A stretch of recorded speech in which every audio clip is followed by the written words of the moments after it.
Kaylin, is it coming through? Yes, I can see it. Okay, yeah, sure enough, I failed to push some important button. Okay, so I'm going to mute you while I'm going to start here in about 1 minute, and then when Mary Jan gets on, and we do more of the open and sort of back and forth question Q&A discussion, I will unmute you. Okay? Okay, and I do have to leave about 12:15 to catch up late. Okay, so that's fine. I'll leave you for a bit, but yeah. Thanks for including me. Okay, you're welcome. All right, I think we're ready. Yeah, she's good. Stacy had to push some button up there. All right, good morning, everyone. Thanks for coming to our MetroNet workshop. My name is Britt Fontenot, and I'm the Economic Development Director for the City of Bozeman. And the reason we're all sitting here today is to discuss what is a priority of mine in our City Commission, which is to support high-tech industry in our community, in our valley, in our area. And so from where I'm coming from, how do we support high-tech? Well, we provide them with we connect them with the infrastructure that allows them to do their business and to grow and to facilitate that growth through good infrastructure. And in the past, that meant pipes and roads, and today it means fiber optic connectivity just as much as it means pipes and roads, gutters and curbs. And so today we are going to discuss a project from South Bend, Indiana, in St. Joseph County, the MetroNet project. And we've got Mary Jan Hedman here to discuss how they work that out in their area and the benefits and advantages that it has in St. Joe County, and whether or not this type of model is suitable here. That's what we're here to talk about. And so we want to thank you for your participation, and this will be interactive, so there'll be some opportunity for question and answers and discussion a little bit later on. We're here till approximately 2 o'clock. We'll have lunch brought in for you guys, and so if you can stick with us for the whole time, we'd sure appreciate it, and because your feedback and comments and thoughts are really important to us as we proceed with this discussion. So with that, I will welcome you again to the City Hall, City of Bozeman City Hall, and I'll introduce now the Chief Information Officer from Montana State University, DeWitt Latimer.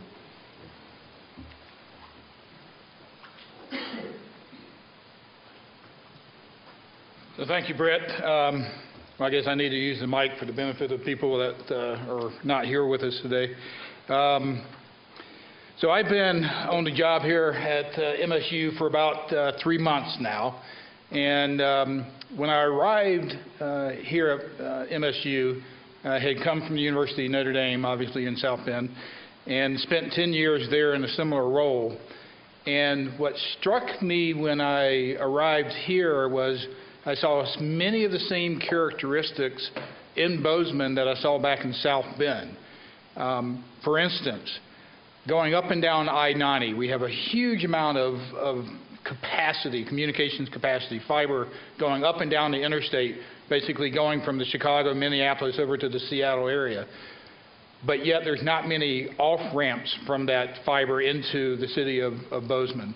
And then as we look within the city itself, we have some of the traditional means of communications, but primarily more down in the 0 to 100, 0 to gig range type connections, and not very many options at that.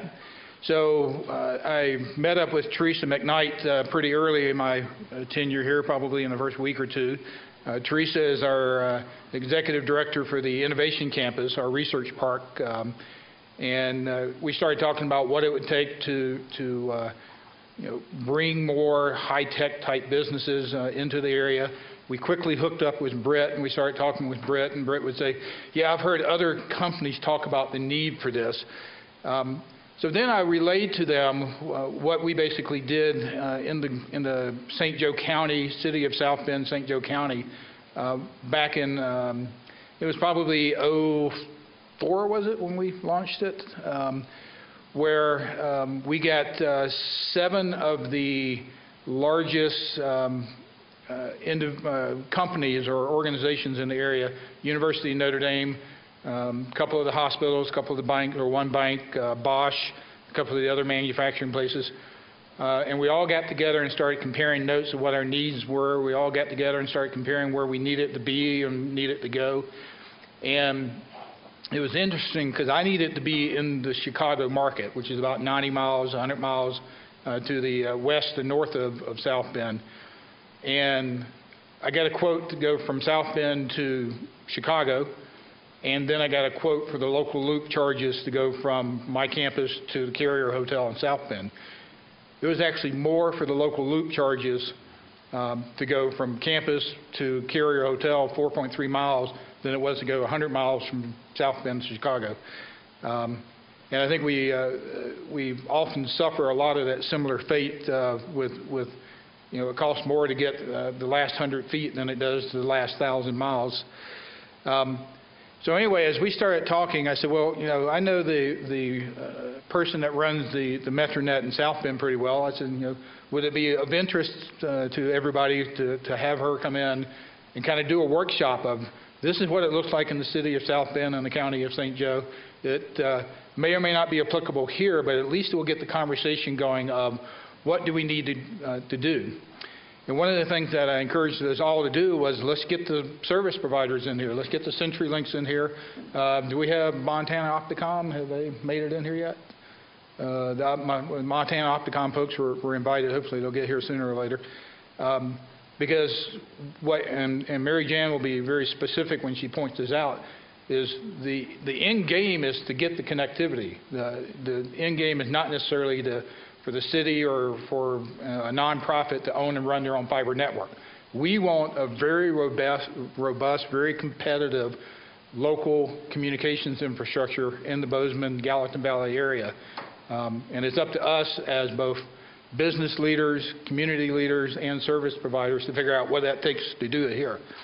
And so what Mary Jan will do is kind of lay out how it unfolded in the St. Joe County area over the last 10 years and where they are today, and then maybe we can draw some parallels. The afternoon session is, you'll notice we have a bunch of maps up on the back wall there. We're actually going to start putting some dots up on there. Where are the companies of interest? Where do we need to get the fiber? Where are the schools? Where are the hospitals? Where are the libraries? Where are the things of interest? And see if there's a logical pattern to this. Gallatin County is a whole lot bigger. I was joking with Mary Jan that Gallatin County is bigger than the state of Indiana, I think. So our challenge is, while we have obviously Bozeman proper, we certainly need to think broader than just Bozeman and be more regional in our approach as well. But that brings different challenges for us. So having said that, I hope we're going to have a very interactive morning. Mary Jan has an excellent set of slides that she's prepared for us. I saw a sneak peek of the outline, and I think we're going to see lots of good ideas and have lots of good engagement.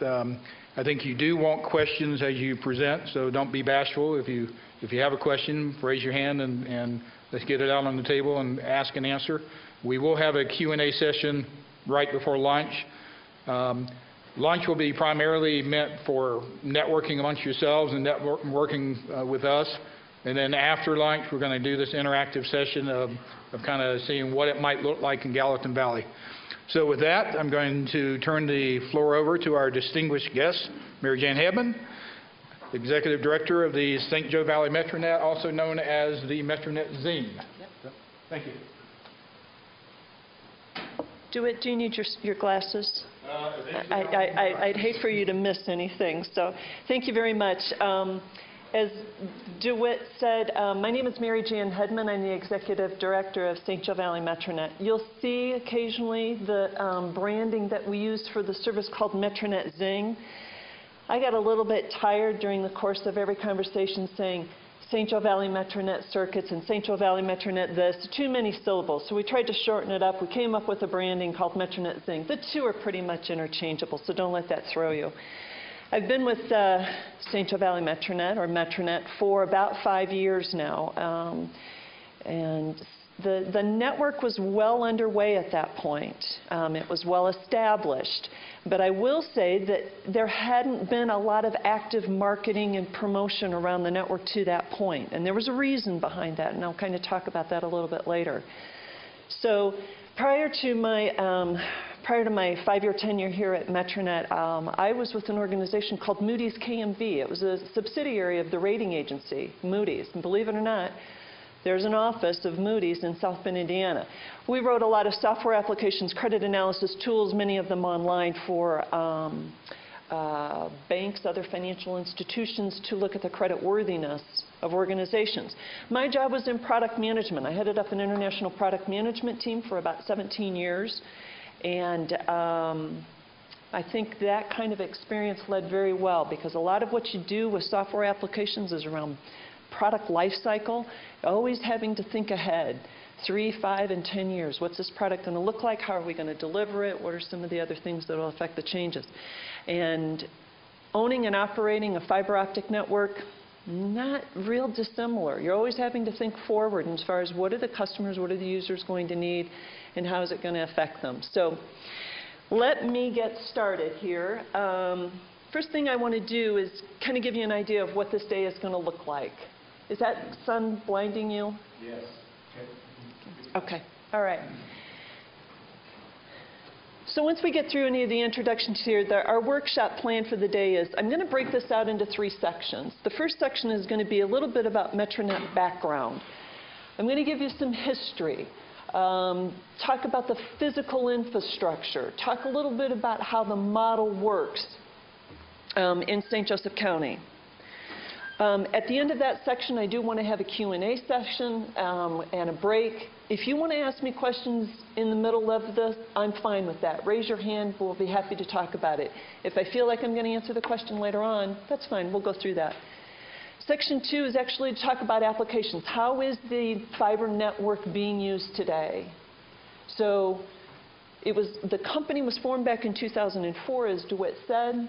It was started actually about the end of 2005, beginning of 2006, when the first subscribers were connected. We've got a slightly different model here. This isn't kind of the typical service that you may buy from your local providers. It is a little bit different, and I'll also talk about that in terms of the challenges. As Britt mentioned, we will have lunch, and then section 3 is going to be after lunch, and that's where we're going to have audience participation, and that's where you, as a group, bringing local government together, MSU, service providers, industry, you're going to talk about, if we were to do something like this in Gallatin County, what's it going to look like? Who do we want to serve? And you have to kind of think big picture here, because it's not about just what my individual needs are, but how is this going to be good for the community, for the region in terms of economic development. A little bit about next steps, and we'll have a wrap up then after that. Caitlin, can you hear everything okay? She's on mute, Mary Jan, so... Oh, okay. Take her off whenever we do Q&A. Okay, I understand you're on mute, so we wouldn't be able to hear you. I hope she can hear all right. Yes, I can hear. I'm doing great. Oh, she can hear you. Okay, great. All right, so the first thing we want to talk about is what some of the economic drivers are for St. Joe Valley Metronet. This actually started way back in 2000, 2001. As DeWitt said, community leaders in St. Joseph County started to get together to talk about how are we going to move this area to the knowledge economy. Manufacturers were leaving South Bend and Mishawaka. Incidentally, Mishawaka, if you're not familiar with it, is the next largest city in the county. It's very, very close. In fact, South Bend and Mishawaka city limits, pretty much butt up against each other. And I understand that may be similar, kind of a parallel between Bozeman and Belgrade, but those are the 2 main cities in the county.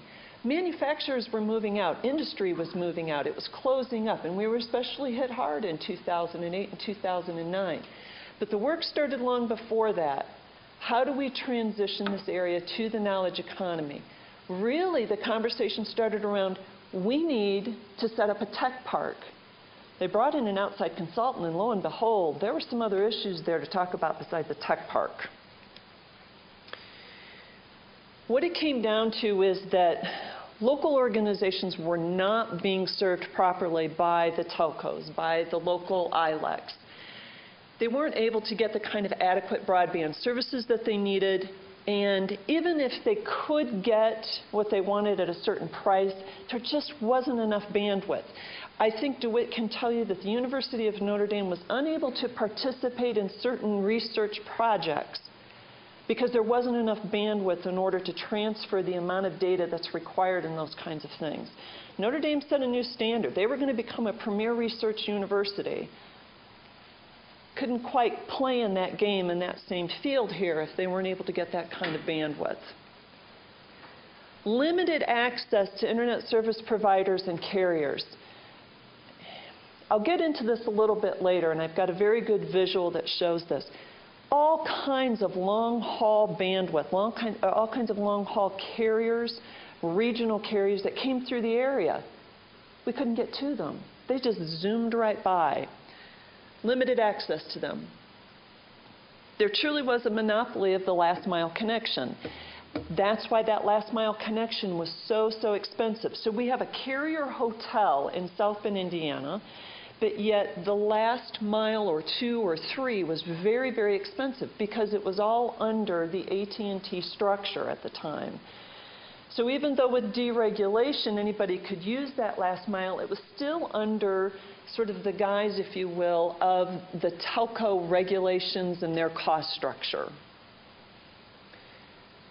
Very little competition for offering better services and prices. Limited number of internet service providers. It's been quoted to me, and as I said, I started in 2008, and prior to that, it was quoted that organizations were paying upwards of $150 per meg for internet. Today, they're paying about $7 a meg. So we've brought in a lot of internet service providers and carriers that whole competition has brought the prices down. As I mentioned before, the rates were pretty much controlled by whatever the local exchange company was, and in terms of their regulatory issues, their cost structures, and so forth. So you pretty much had one option for getting that last mile connection. That's really what St. Joe Valley Metronet offered them, was an alternative to that last mile connection. This is what I think DeWitt had started to talk about. If you think way back, South Bend, Indiana was a boon for manufacturing. We had Studebaker and Oliver Plow, Singer Sewing Machine. And because of where it's located at the very end, at the very tip of Lake Michigan, and Chicago being located right there, South Bend became a pathway for the railroads. We have a high convergence of rail that come through South Bend, Indiana. Well, as the years go on, rails become an excellent source for a right-of-way for long-haul fiber. It's an easy way to just go through many states, many communities. You don't have to get multiple right-of-ways. You just work with one entity, namely the railway. So what we see here is these are the North American fiber optic lines. Now, granted, this map is getting a little bit dated, but there's a huge convergence of fiber in South Bend, Indiana. Well, what else sits next to a rail station? Or excuse me, it sits next to a railroad track? A train station. Because way back when, the trains were also used for passenger transportation, and there was a train station sitting right there. It was called Union Station. Well, when the passenger trains started to go by the wayside, what we found is that here was this building that was sitting there, and eventually it became home to the homeless and the pigeons and so forth, and it was kind of left in a state of disrepair.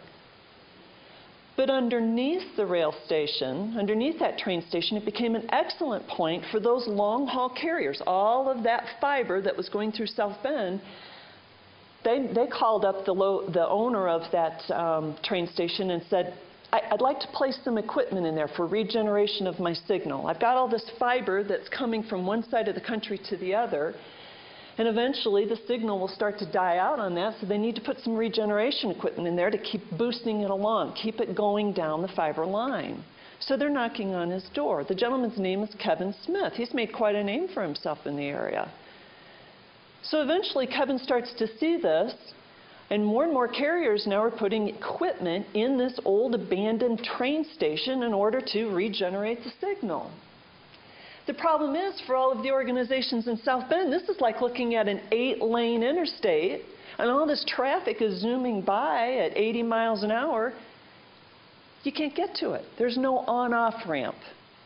There's no last mile connection there to be able to get from the doorstep of those businesses to that train station.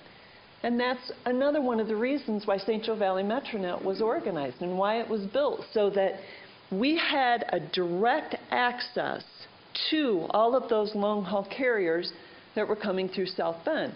Lo and behold, these carriers started to put more than just their regeneration equipment in there. Then they started to go ahead and put equipment for switching purposes and all the rest, and we can do cross connects, and all of a sudden, businesses can be served by multiple carriers, multiple service vendors.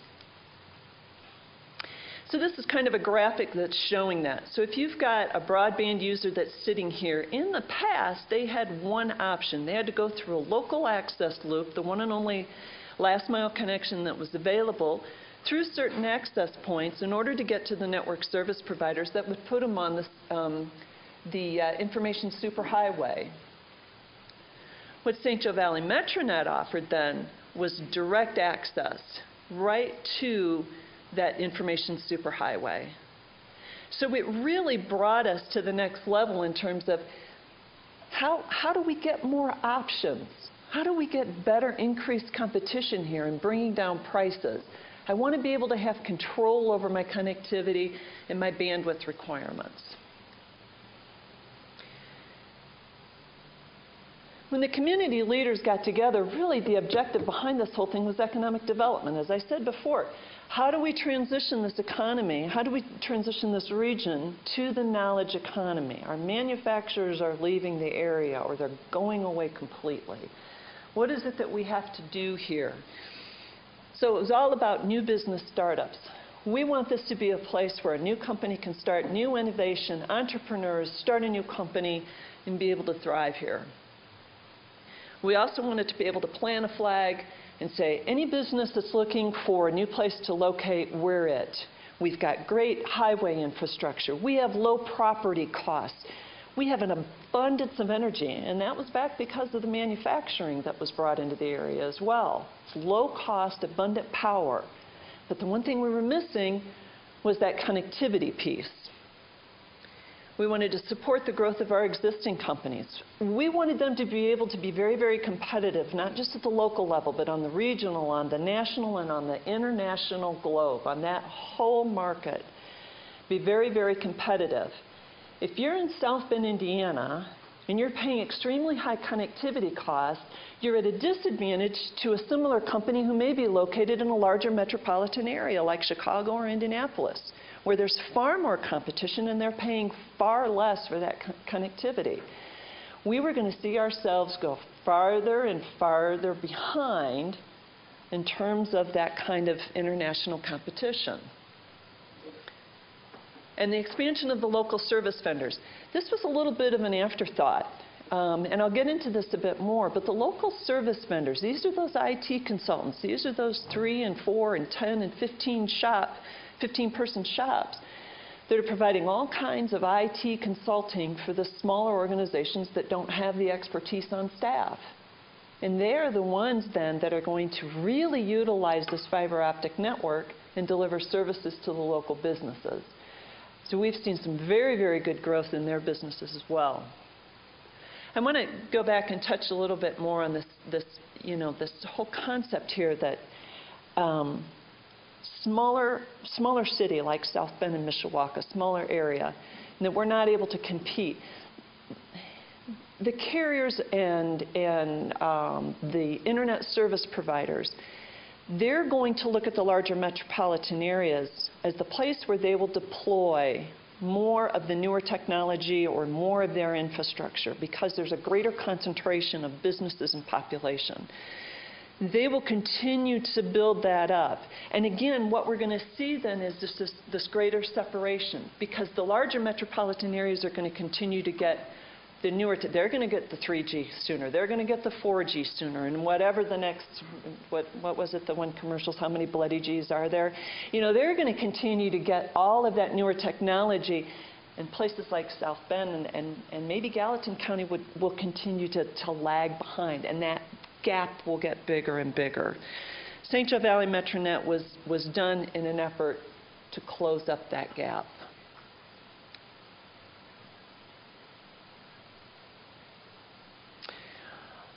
I want to talk a little bit, too, about the direct economic contribution of St. Joe Valley MetroNet. So it's not just a matter of helping businesses to grow or the local service vendors, but what is it that this organization has also done? I'll get into this a little bit later in terms of the lateral construction. But a lateral is where we actually connect an organization, a building, to the backbone. It can be a pricey investment, and that's an investment that we ask the local property or the private property owner to pay.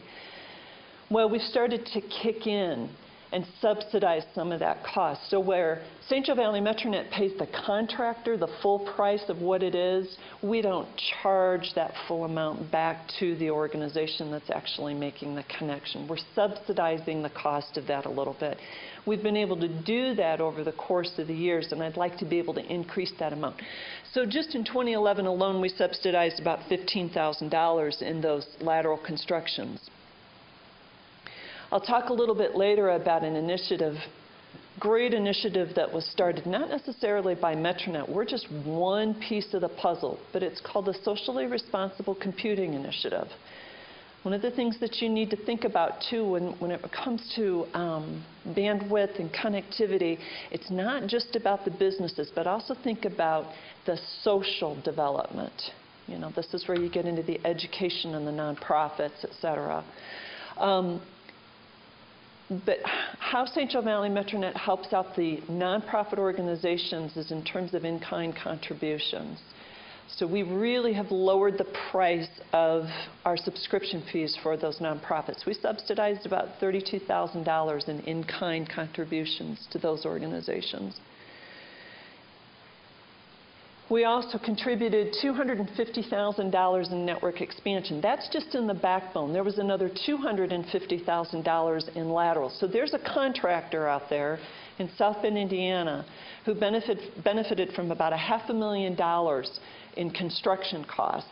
So these are things that we can actually point to and say, this is not only good for the organizations that are utilizing the network, but we're also making a direct contribution to the economic vitality of the company, or excuse me, of the community. So talked a little bit here about why this thing was built, how it came to be, what some of the thinking was back in the early days. So what is MetroNet? First of all, it is a dark fiber network, and that's why I say this is a little bit different in terms of a metropolitan network than what is typically offered. Most of the time, what organizations will buy from a carrier or a service provider is a lit service. This is dark fiber. It means it's unused fiber, and I'll get into I'm going to actually show a video that will describe it very well. It was all built for carrier-grade construction. We wanted to make sure that this was not going to be just a fly-by-night kind of flimsy network. We wanted to make sure that we were living up to what carriers would expect. So, and this was one of the criteria of those initial capital contributors. DeWitt touched on that a little briefly, and I'll get into some more detail of that. But it needed to be solid construction. We wanted to keep it underground, inside conduit, monitored 24/7, having the ongoing maintenance and repair. It is the last mile connection. It is not long haul. It is not middle mile. It is last mile connectivity, and we feel that that's really where the critical need is. Vendor neutral. Anybody can use the fiber network in St. Joseph County. Anybody. If you are an organization that has your own technical staff and you want to lease the fiber circuit, light it yourself, configure the network, you can do that. If you are a carrier and you want to use the fiber network because you have fiber that comes into the area but it doesn't get to that customer, the carriers can use it as well. Local service providers, they can lease the fiber from us, package it up with whatever technology services they want, and lease all of that to the end user, the subscriber. So we do not limit who wants to use the fiber network. Because it is a dark fiber network, it is virtually unlimited bandwidth. It's unused. So when an organization actually leases one of these circuits, or multiple circuits, or they put drops on a circuit, they are the ones that are going to place the equipment on that circuit and light it at whatever bandwidth they need. There is no limit to it. I think initially many of the organizations were lighting it at a gig. Later on, we found that several of them, and now most of them, they're lighting it at 10 gig. But, you know, we hear about the long-haul fibers that are being lit, you know, at 40, 80, 100 gig circuits. So that technology only goes up and up and up. The important thing about this is that technology continues to drive the bandwidth. You know, it's great that we have all these new services and these applications and things that we can do, and higher resolution photographs and higher resolution photographs and videos, et cetera, and there's better sound quality. They take up more room. They're bigger files, and if you have those bigger files, you need more bandwidth. You have more and more people that are using mobile apps, mobile devices, tablets, smartphones. The day of the PC is going somewhat by the wayside. We just heard Hewlett-Packard, you know, their sales on desktops are just on PCs are really decreasing because everybody wants mobile apps. Well, that takes bandwidth because you're connecting to the network. You're connecting to the internet somehow. That unlimited bandwidth will only, the demands for that unlimited bandwidth will only become greater and greater. An enabler, it's an enabler of competition, of innovation. New technologies. You don't ever want an organization to say, I can't do something because I don't have enough bandwidth. And what do we typically find of organizations? They live within their constraints. If I've only got a T1 line and it's 1.5 meg, I'm going to make do with a T1 line at 1.5 meg. If I'm getting some lit service and it's 10 meg, that's what I'm going to live within. And many times they bump up against that and they conform. That's human nature. We need to be able to open that up, let them use as much as they need. I often refer to St. Joe Valley Metronet as an ecosystem because you have this dark fiber optic network. It's infrastructure. It's just cable. But it's one piece of that, because then what you're going to get is the end users who are actually using it and service providers who are going to provide the services over it. They use Metronet as the vehicle by which they deliver whatever services. And so later on we'll get into what some of those services are. Metronet is not lit service. It is not an internet provider. And I'm still telling people in St. Joseph County that all the times they'll call me and say, I really need to get some more internet. That's great. I can get you the roadway, but at some point here I need to tell you, you've got some options on who you want to buy your internet from. And that's the great thing. You don't have to buy it from just one organization. And in fact, for those organizations that really want to have redundancy and diverse paths and backups and all the rest, they'll get their internet from multiple providers. In the event that one goes down, they've got a backup. But that's not what we do. We're just the cable. We're not a service provider, not a telco. There's no telephone services that we're going to sell. We can put you in touch with people who sell those kinds of services, and you have options. You can do your comparing and contrasting, but that's what they can offer. It is not a set amount of bandwidth, so I'm not going to sell you 10 meg, or 50 meg, or 100 meg, or a gig. I'm going to sell you access to the fiber. From there, you or your IT consultants or the carrier light the fiber at whatever bandwidth you need. Go ahead. I have a question.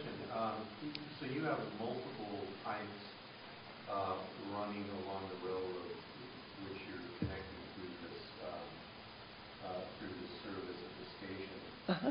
I would assume that those different fiber bundles are owned by different companies that Quest do a lot of work in the area. When you're tapping into that, if you're neutral in terms of ownership, how do you know which pipe to tap into? You know what I mean? I don't know how you could, tap into a network and not, necessarily be tapping into the provider that they're going to have to pay for. The right fibers? Yeah. Yeah. So, I mean, how do you handle it? Britt, where's that microphone? I'm afraid I'm going to lose Caitlin. Sure. Oh, here it is. Is it on? No? Test. Okay. All right. There's a whiteboard here. Caitlin, I'm sorry you can't see this.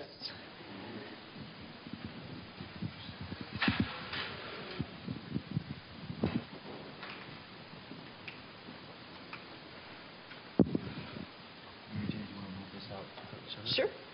Yep, we can.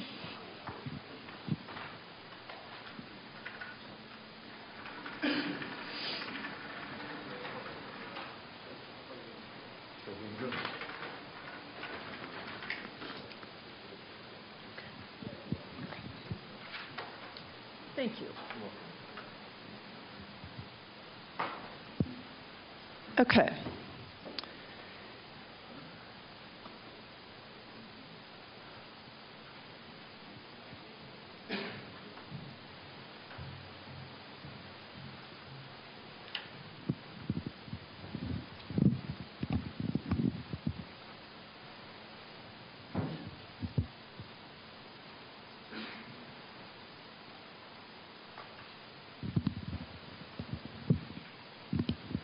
Okay. So as I mentioned, you've got all this long-haul fiber that comes out of the Chicago area, and it's not all from Chicago, it's coming from other places, but it comes through, and this is Union Station, the old train station, that has now become a carrier hotel. So instead of carrying passengers, it carries data. As I mentioned, these long-haul carriers initially were coming into Union Station and they were setting up their regeneration equipment. All they wanted to do was boost the signal so they could keep it going down the line. Eventually, they started to bring in the equipment so that they could actually provide services. It was a different piece of equipment. St. Joe Valley Metronet connects down at Union Station. In fact, that's where all of our loops originate and end. So our fiber comes into Union Station. We've got some equipment set up here. And there's a room within Union Station that's called the Meet Me Room. And it's literally where carriers meet. And if we have a customer that is riding on, let's say, fiber strands 1 and 2, and they want to connect up with U.S. Signal. U.S. Signal is a regional carrier in our area. They want to be able to buy internet. They need to get transport up to Grand Rapids, Michigan. We bring strands 1 and 2. There's what we call a cross-connect at the Meet Me Room. U.S. Signal will bring fiber into the Meet Me Room. There's a cross-connect. Those two are connected. So we don't actually go down into their pipes. Everything comes up and above ground into the equipment. So the station is actually fiber network between carriers. Huge, critical asset to how Metronet works. Yep.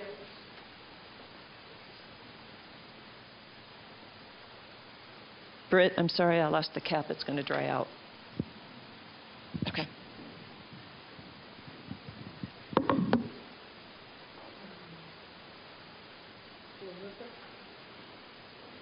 I don't think everybody can see that.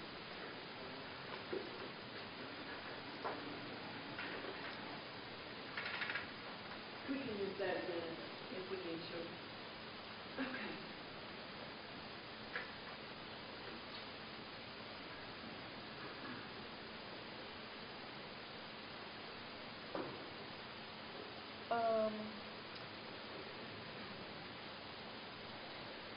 So I was talking about what Metronet is not.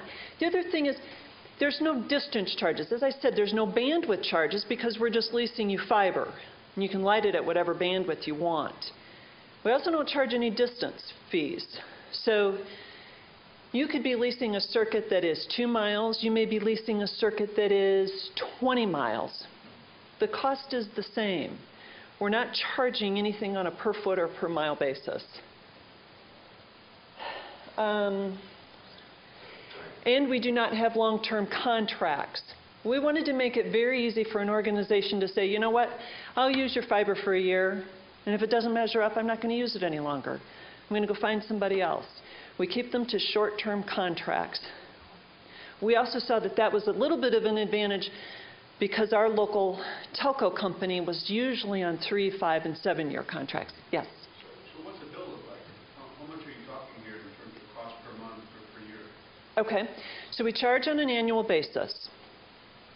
If you are on a dedicated circuit, and I'll talk about that a little bit later too, what some of the differences are, but if you've got a point-to-point circuit, starting at point A, your location, and maybe you're going down to the carrier hotel because you're going to buy internet from somebody, that point-to-point circuit is $12,000 per year. If you're one of those local service providers that's doing this for other companies, we offer a slight discount because you are actually going to be the one that's on the first line of support. A little bit less, $10,200 per year. Education and government, $6,000 per year. Now here's where it becomes very economic. I mentioned that we had one location down to the carrier hotel. Let's say if somewhere along that path you have a second location and you want to hook up that location as well. That location, provided it's on the same 2 fiber strands, and that's what a circuit is 2 fiber strands, one receiving, one sending, that drop is $2,400 per year. And the reason being is that it's really not using any more of the asset, but we do have another connection in there, so it's at a significantly reduced price. So what does Notre Dame buy? Notre Dame's a different story. We'll get to them. Yep. Okay. So I think at this point now I want to talk a little bit more about what the actual network is here. We're going to get into the physical aspects of this. Most of the fiber, we do this in loops. We keep it in loop formation. Most of the fiber is either 144 or 288 strands of fiber. And as I mentioned, if somebody leases a circuit, that's 2 strands. That's a sending and receiving. We do have some smaller loops that may be something more like a 96 or a 72 count, but most of the time it's 144, 288. All of it is buried underground, and we do keep it inside of conduit. So we're trying to keep it very secure and keep the reliability up by keeping it underground. I think the jury is out a little bit as far as reliability between underground and aerial. I know some people are very skeptical about aerial. I'm not so sure, and I'll talk about that a little bit later as well. But by design, we have kept all of the fiber dark. We do not light any of it. We allow service vendors and the subscribers to do that. As I mentioned before, it is vendor neutral, and it is built in loops. We've designed this in loops. So when I showed you that graphic before where I had all of these loops, and they start and end at Union Station, the carrier hotel, we want to keep it in loops in the event that there is a cut.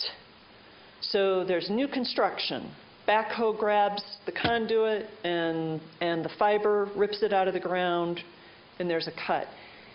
We do that so that organizations have the option of being able to send the traffic around the other direction.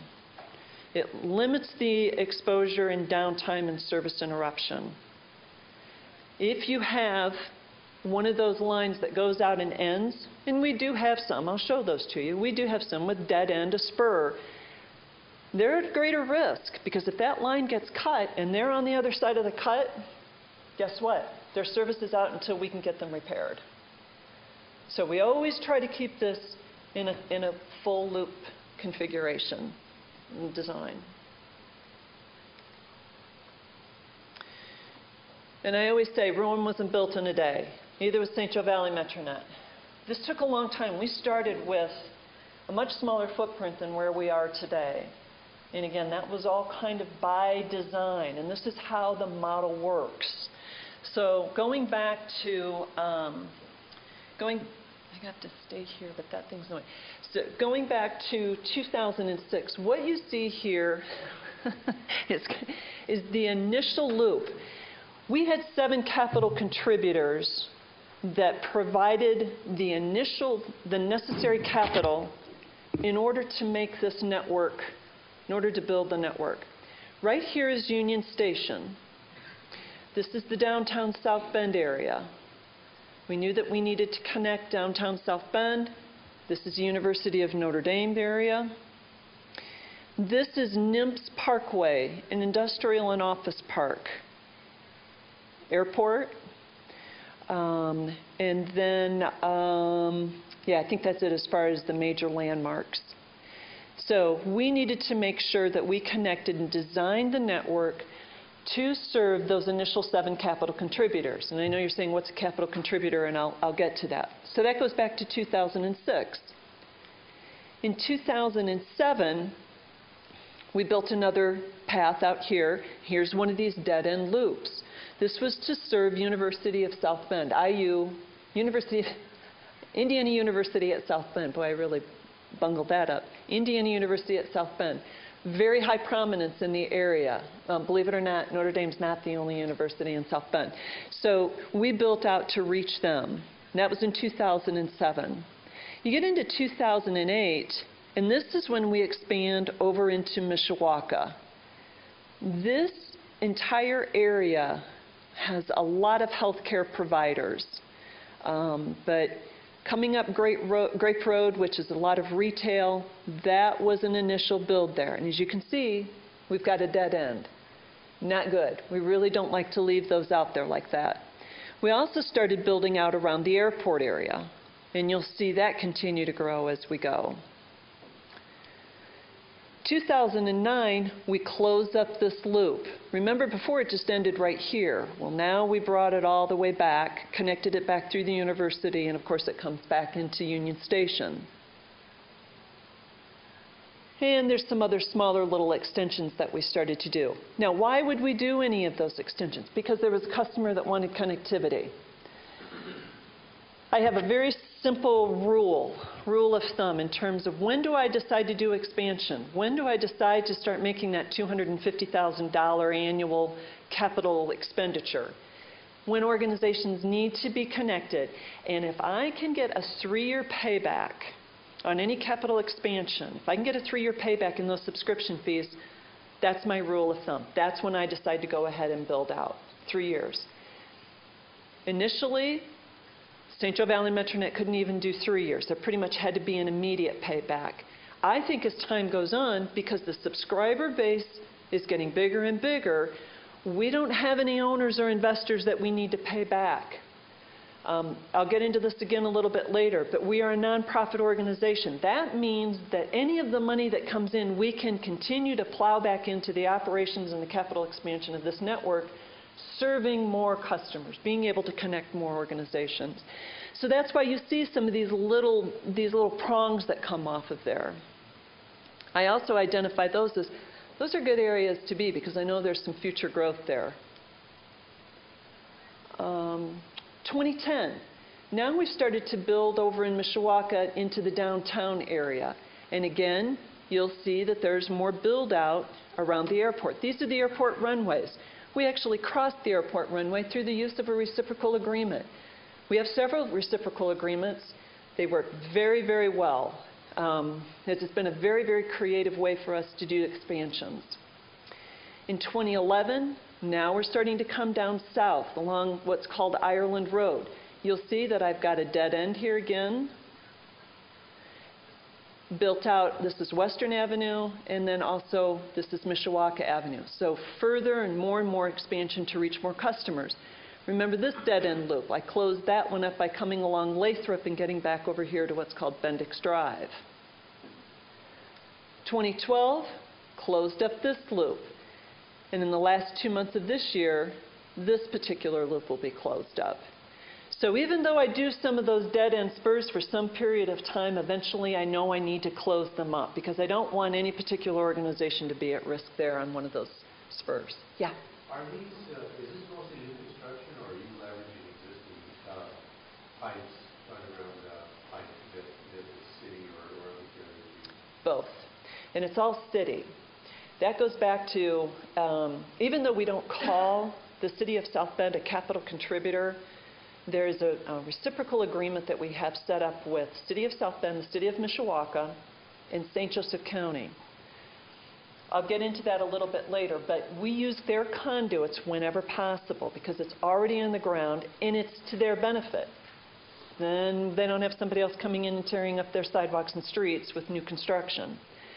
If they do not have conduit, then St. Joe Valley Metronet has to build the conduit. We turn ownership over to whatever entity that is, whether it's Mishawaka, South Bend, or the county. So we never own conduit, we always own the fiber, and there's a good reason for that. How big of a geographic area is this exactly on the screen? That is a very good question. Probably 15 miles by 12 miles, 15 miles wide, 12 miles deep.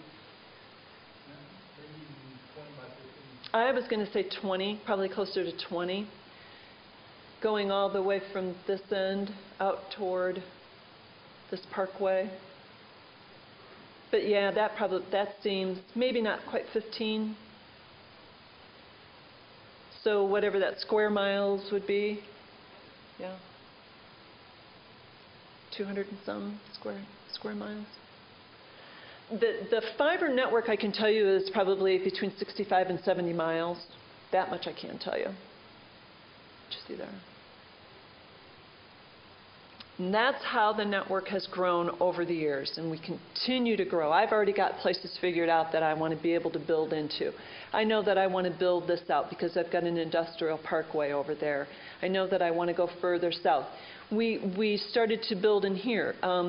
South Bend has two certified tech parks. One is right at the edge of the University of Notre Dame, and the other one is what we call Ignition Park. This is where the old Studebaker plants were. And I'll talk a little bit more about that as well because we have a new data center that's going in.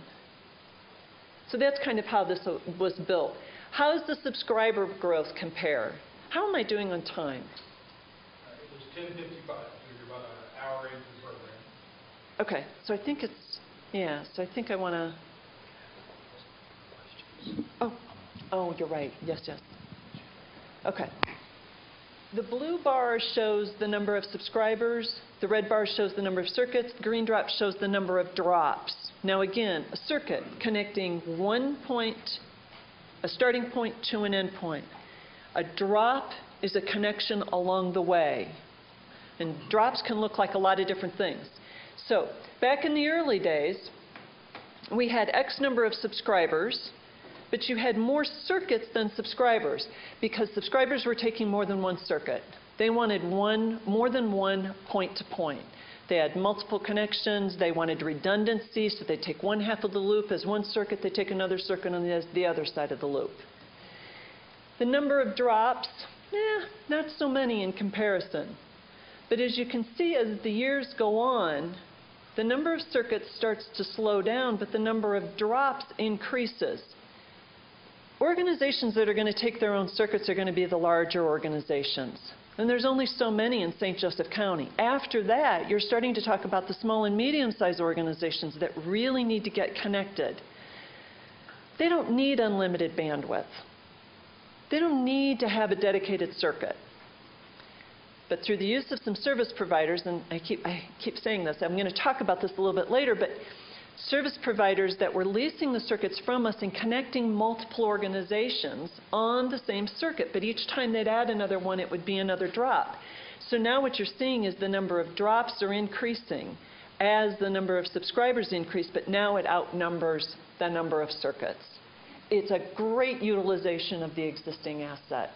And it's great for those organizations that may only need something like 20 or 50 meg worth of transport and internet. They don't need a full gig.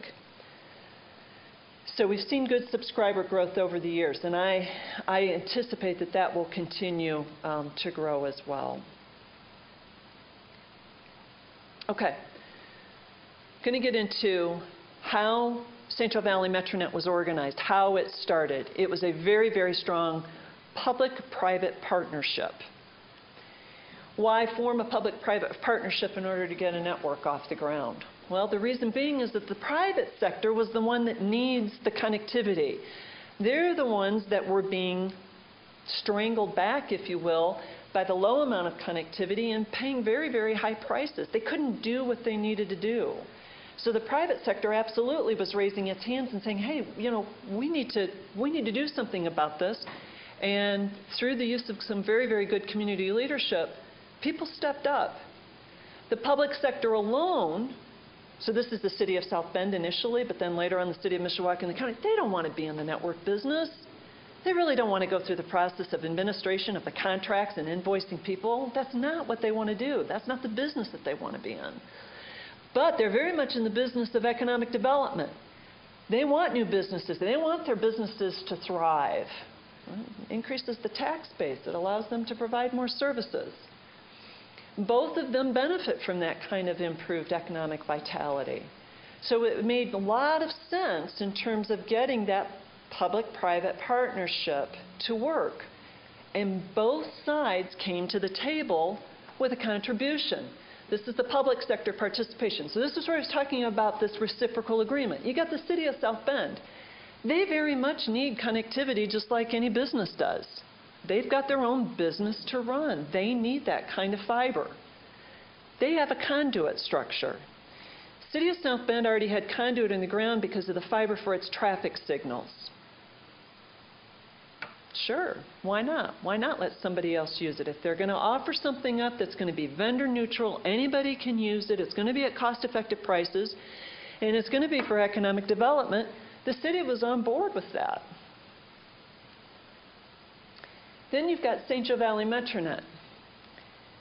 Those 7 capital contributors who were big players in town said, this has got to be carrier grade. It needs to be buried underground and it's got to be inside conduit. Well, before the city came along and said, hey, we've got conduit, there were some pretty high price tags on what this network was going to cost. And yet those 7 capital contributors still said, yeah, we'll pitch in. We want to help to make this work. But then the city came along and said, we can help as well. Brought that initial cost down, and then the 7 capital contributors provided less in terms of that initial capital. So the reciprocal agreement that is worked out between the city and St. Joe Valley Metronet is this. St. Joe Valley Metronet can use its conduit any time it needs to. If it's available and there's room in it, you can use it. And so far that's always been the case because they've only been running like tiny little 12-strand cable through a 2.5-inch conduit. In exchange, the city of South Bend gets to use 36 fiber strands at no charge. They don't have to do any of the monitoring of those 36 strands. That's all taken care of by Metronet. They don't have to repair it if it's ever broken. And they're not paying any subscription fees. And the city of South Bend has learned how to use that network. They've done a very, very good job of it. St. Joe Valley Metronet, and thus the subscribers in the community, they don't have to keep adding conduit every time they want a new build out. Not always. They do in some cases because there is no conduit there sometimes where we needed to expand. But the city also maintains the conduit. So if it's ever broken, that is something that they pay for. Ultimately, it's whoever the contractor was that broke it. But that's how that reciprocal agreement has taken place. Later on, we signed one with the city of Mishawaka, the same deal. St. Joseph County, same deal. The airport authority, I showed you on one of those maps where the fiber goes underneath their runways. They already had the conduit in place. They said, okay, if you let us use your conduit and we think the value of that is X, we'll give you the same value in terms of ongoing subscription fees. Another reciprocal agreement. So for 10 years, the airport authority doesn't have to pay any subscription fees because we get to use their conduit. University of Notre Dame, there are a number of tunnels that are underneath the campus. Great way to go ahead and run our fiber. University needed connectivity. The main switches were underneath the library. So we used those tunnels, and in exchange, we gave the University of Notre Dame, additional point-to-point subscription-free circuits. Notre Dame was one of the capital contributors, so that was actually over and above their capital contributor agreement. But this has worked out very, very well for us. It's amazing when you have two entities that have assets that can work together, what kind of agreements that you can come up with and how it benefits both players. Let's talk about South Bend's use of the fiber. Actually, this has kind of put South Bend on the map a little bit. And ironically enough, there have been other cities that have come to South Bend to see how this works. It's called CSONet, CSO being the combined sewer overflow. So they actually put in these CSONet sensors in the sewers, because when it rains in South Bend, it doesn't rain evenly from the north side of the city to the south side of the city. And typically what was happening is that the north side might get a ton of rain, those sewers would overflow, they back up into people's basements, people don't like that. Combines with other water the rainwater mixes in with whatever the sewer water is, et cetera, et cetera. Then you got the south side of town, it's completely dry. So what the CSONet does is it redirects the water. When there's a ton of water that's on the north side, it redirects it into those pipes that have far less water in them. And that eliminates some of this backing up and overflow. Ironically enough, one of the cities that came to see South Bend's system was the city of New York. But I don't think it was ever planned that something like the size of Sandy, CSONet would ever help. But heating the conservatory at the zoo. There is a greenhouse at our city zoo. And a few years back, the city looked at this and said, we're going to have to close it down. We can't afford to heat this thing in the middle of the winter. It's just costing way too much money. University of Notre Dame says, well, wait a minute. We got a lot of computer systems, a lot of IT equipment that gets rid of all of this heat. We don't want to cool it. What if we put that IT equipment down at the greenhouse, used St. Joe Valley Metronet fiber to connect from the campus to this greenhouse, thereby offsetting some of the cost then that the greenhouse has to use in order to heat the conservatory. So again, just these kinds of ideas and partnerships that come into play when you've got the innovation, when you've got the assets in place. City just recently took out their entire telephone system, put in a new voice over IP system. Huge savings that they're going to be experiencing, especially after the lease of the equipment is over in 5 years. Of course, they do all the sewer and water monitoring at the lift and the pump stations. Our theater is city-owned. We have park systems, so all of the ticketing and the point-of-sale systems. And of course, now they're buying internet at dirt cheap prices because they can buy from whomever they need to. So the city has really taken advantage of the use of all of that fiber. I can't even tell you anymore how many locations they've got connected. They also use their wastewater treatment plant as their off-site backup because that's quite a distance from the downtown area where the county city building is. On the private sector side, so I keep talking about these capital contributors. There were originally 7 capital contributors. They didn't make a donation. They didn't make a contribution as the name implies. What they did was they paid 10 years worth of their subscriptions in advance. They paid 10 years over a 3-year period. Each one of the organizations, I don't have it listed up here, paid $325,000. Over a 3-year period, that's $108,333 each year for 3 years. That provided Metronet with enough capital to do that initial build. And remember, we're using the city's conduit, so the cost of the construction was considerably lower. Fiber and conduit, the conduit is the expensive part. And even then, it's not even so much the material, it's the cost of installing it. It's the labor aspect of it. So that first map that I showed you was all built on about $2 million. We collected 2.3 and kept over $300,000 for operational expenses. That provided us sufficient capital, as I mentioned, for the initial build, some of the operational fees. Capital contributor gets access to 4 fibers anywhere on the network in St. Joseph County. And I make that distinction because we're looking at expanding outside of St. Joseph County. So those capital contributor agreements apply to what's in the county. And again, based on how they're using the fiber, those capital contributors are getting a lot of fiber at a discounted price because they made that initial investment. They put their necks out there and said, yeah, we want to go for this. It's good for us. It's good for the community. It's good for the region. It's good for our local government. And we want to be able to make this happen. Capital contributors. So back in 2005, there were 7 of them. 3 of them, actually 4 of them were in the medical industry. But 3 are hospitals. Memorial Hospital and St. Joseph Regional Medical Center. Madison Center was a mental health hospital. And then South Bend Medical Foundation is a local lab that does a lot of tissue testing, and there's the blood bank, et cetera. They were also one of the capital contributors. TCU, which is Teachers Credit Union. Robert Bosch. Robert Bosch had its North American data centers run out of South Bend. Unfortunately, there is a casualty out of this recession. They've closed up and they're no longer in South Bend. Very unfortunate. And then, of course, the University of Notre Dame, huge user of the fiber. So in addition to the, remember, capital contributor, they get 4 fibers anywhere in the network. But because of the reciprocal agreement, they get an additional set of free use of fiber. So big-time users of it.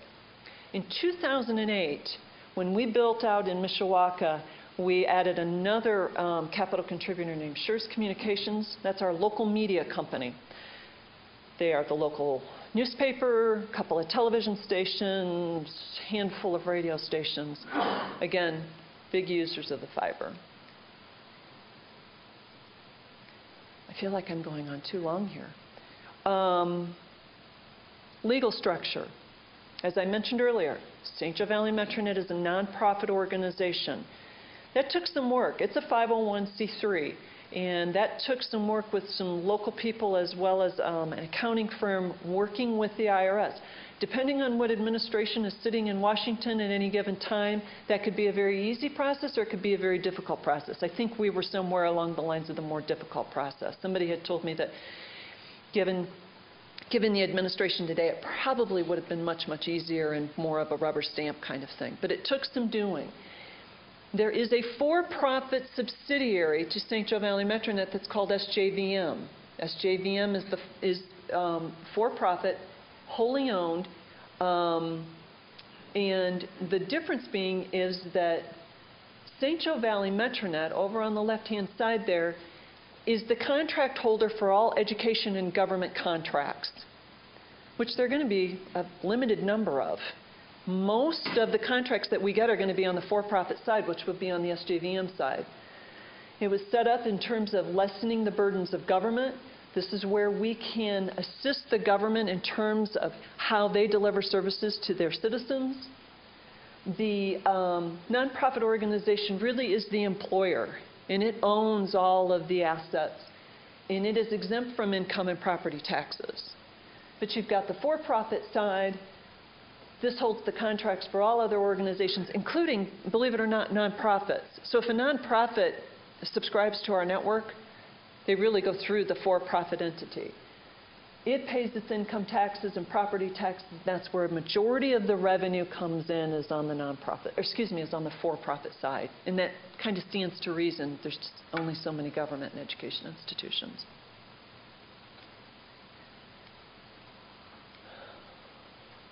I've talked about this being a technology ecosystem.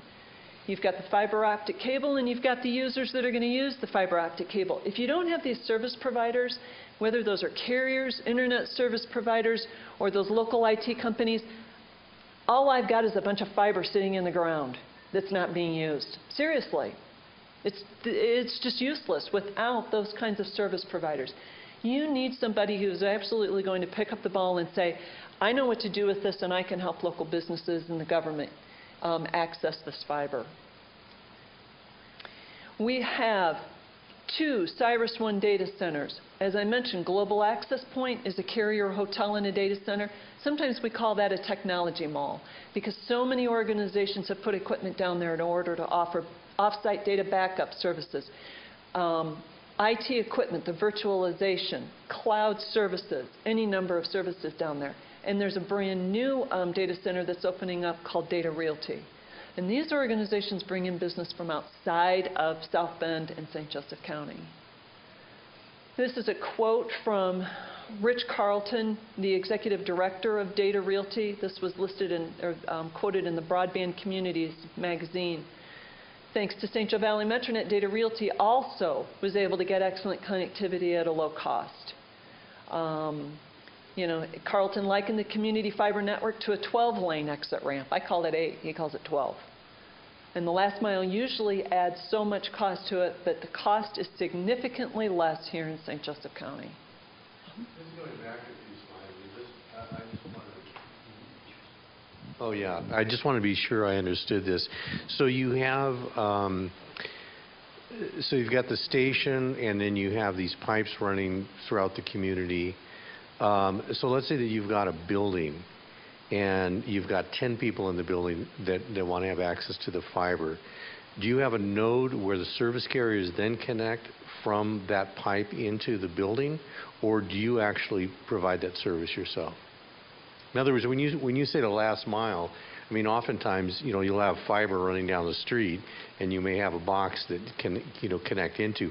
Are you taking it from the box into the building, or are you just running the big pipe with the nodes, and then you let the service carriers take it the rest of the way into the office buildings and to the people who actually use the service? Could happen either way. Most of the time, the subscriber is the one that is paying for bringing, that's what we call the lateral, bringing it from that right-of-way, from the city's conduit, into the building. Most of the time. Occasionally, because a carrier may say, I know I'm going to have a long enough term contract providing my internet or what have you to this business, I'll go ahead and pay for that lateral. But it could happen either way. We will do the construction because we will maintain the construction and the integrity of the network from end to end. So whether that be the actual backbone piece or the lateral, we will maintain all of that. Or the model you described, the landlord could very well see that as a value add to his building and say, I will bring it into my building and create a mini meet-me room for the building occupants, and then to use interior fiber within the building to connect, and use that as a reason why he wants to rent from him or her as opposed to his competitor. Very good point. And then I have a question about the differentiation. I mean, it's amazing you pulled off the nonprofit profit because that can be awfully tricky getting those two things to work. So the nonprofit side basically is an opportunity to build a public-private partnership where you take contributions from the all the different the hospitals and the universities and such. So that's the conduit for that money, and that's where where you develop the contracts to be able to use or share services. That all goes to the nonprofit, or is it more complicated? And if it's really complicated, you don't need to get in the trenches about it. I think the easiest way to think of it is, you're right, those original capital contributors, they landed in the nonprofit organization. And then from there, any contracts that we have with a government agency or with an education institution also goes under the nonprofit side. And very easy then, everything else flows into the for-profit side. So the for-profit side has the majority of the revenue. And then you're right, then it gets a little bit tricky and complicated because you've got to do expense allocations between the two entities. How does the property tax allocation work between government and education using? I spend a lot of hours literally counting fiber footage that is being used by for-profit entities versus for the nonprofit. Yeah, yeah. And to maintain your nonprofit status, you have to have a certain percentage of revenue on the nonprofit side, right? We don't have to have a certain percentage, no. No. The nonprofit side was set up, actually, it was all around that lessening the burdens of government, and then the education aspect of that fell into the same realm. Yeah.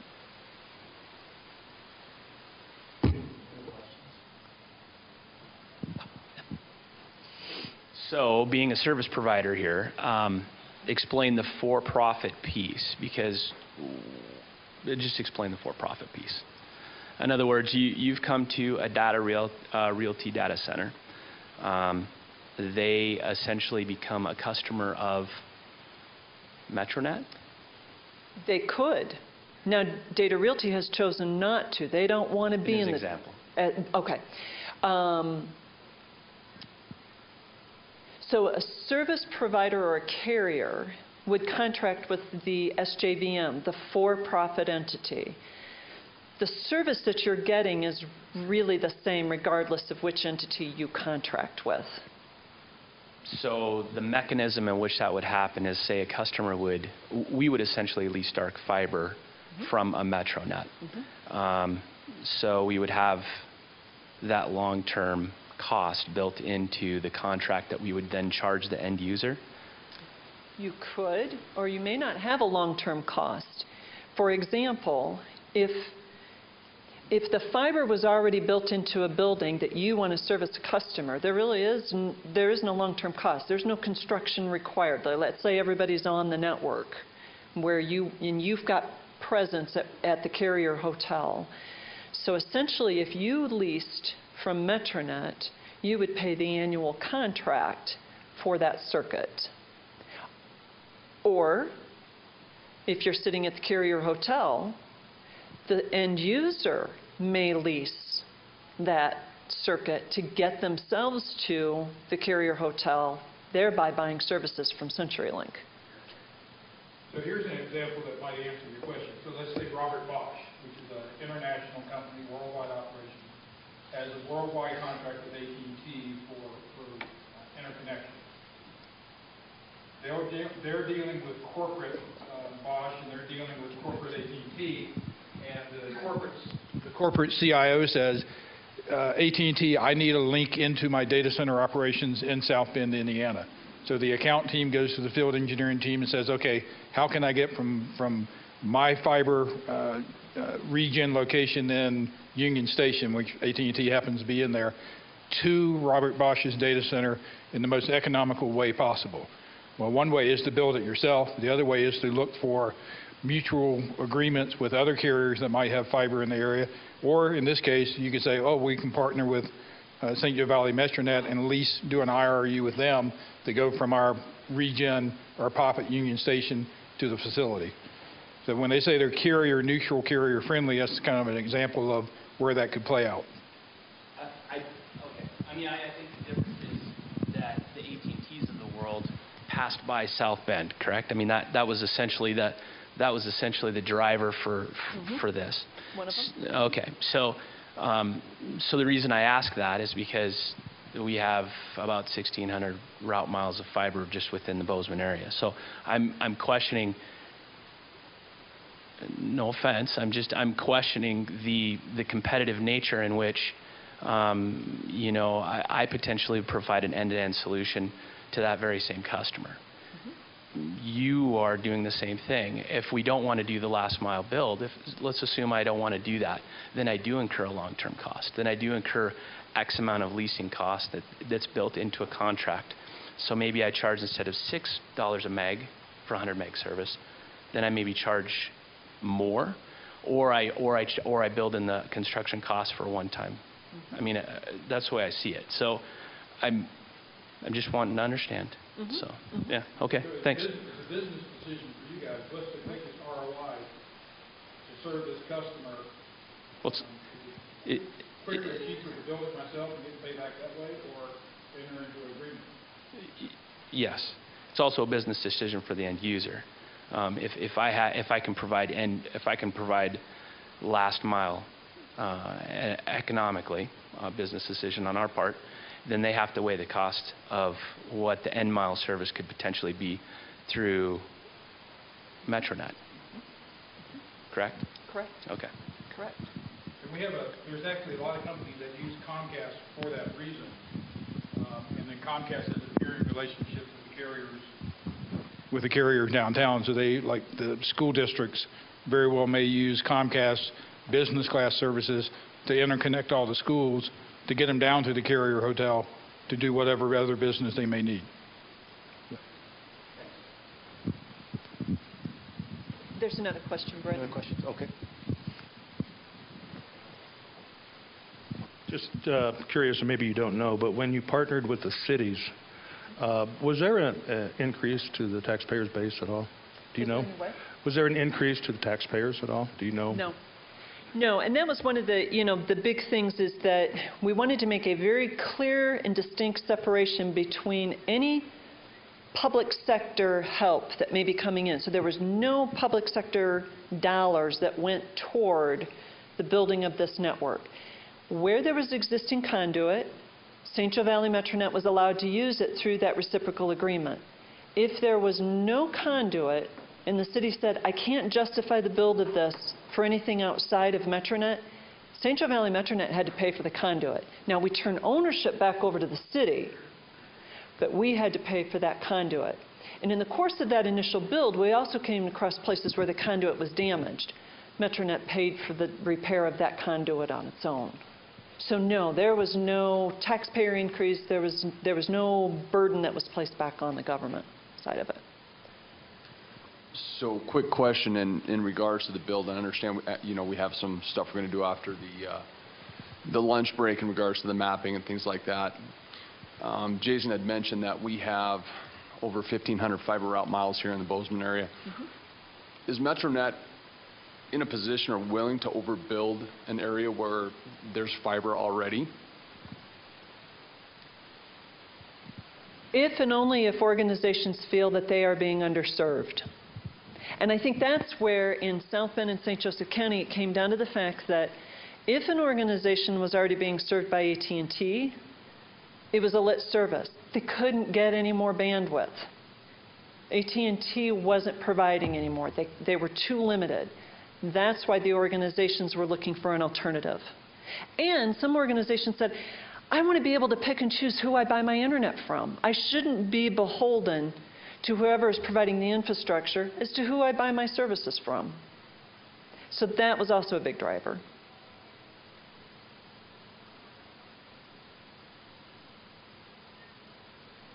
Any other questions? No? Okay. All right, so this gets into section 2. So I think at this point, more questions? A break is in order? Well, it's 11:30 now. Yes. So let's stretch it into lunch. Okay. Keep going. You want me to keep going? Is everybody good? Okay. All right. So I'm going to go till about noon, right, Britt? Right, so lunch will be delivered at 4 to noon. At noon, we break. Everybody can grab their lunch and then reassemble back. Yeah, and we can certainly take questions at that time as well. All right. So let's talk about some of the applications. How is the network being used today? First of all, everybody says, why in the world do you need more bandwidth? Google, putting all of this fiber in Kansas City, Missouri and Kansas City, Kansas, actually got the community together say, okay, we're going to get a gigabit connection to the home. What are we going to do with that? Today, we may be struggling with how we want to use that. There's no doubt in my mind the time is going to come when people really do need more and more bandwidth. The analogy that I love to make is, remember back in the days when we had those 5 1/4-inch floppy disks, or you had a 10 meg hard drive and you thought you were living high, right? The day has come when that is just not acceptable anymore. We will always break through whatever boundaries that we have. So I don't think any of this is necessarily news to anyone, but more and more work is being done via the internet, whether you're using a desktop application, a PC of some sort, or some kind of a mobile device. We do a lot of surfing. There's more and more cloud computing. I think for a long time people were doing cloud computing and they didn't even know it.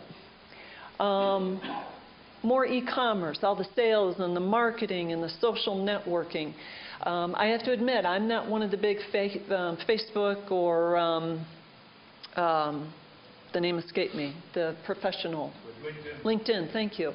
I'm probably not one of the best users of those applications, but a lot of people use them, and a lot of businesses are starting to get into it. It's a great way to get that kind of following. More and more and more video all the time, whether that's streaming video similar to what we're doing today, video conferencing.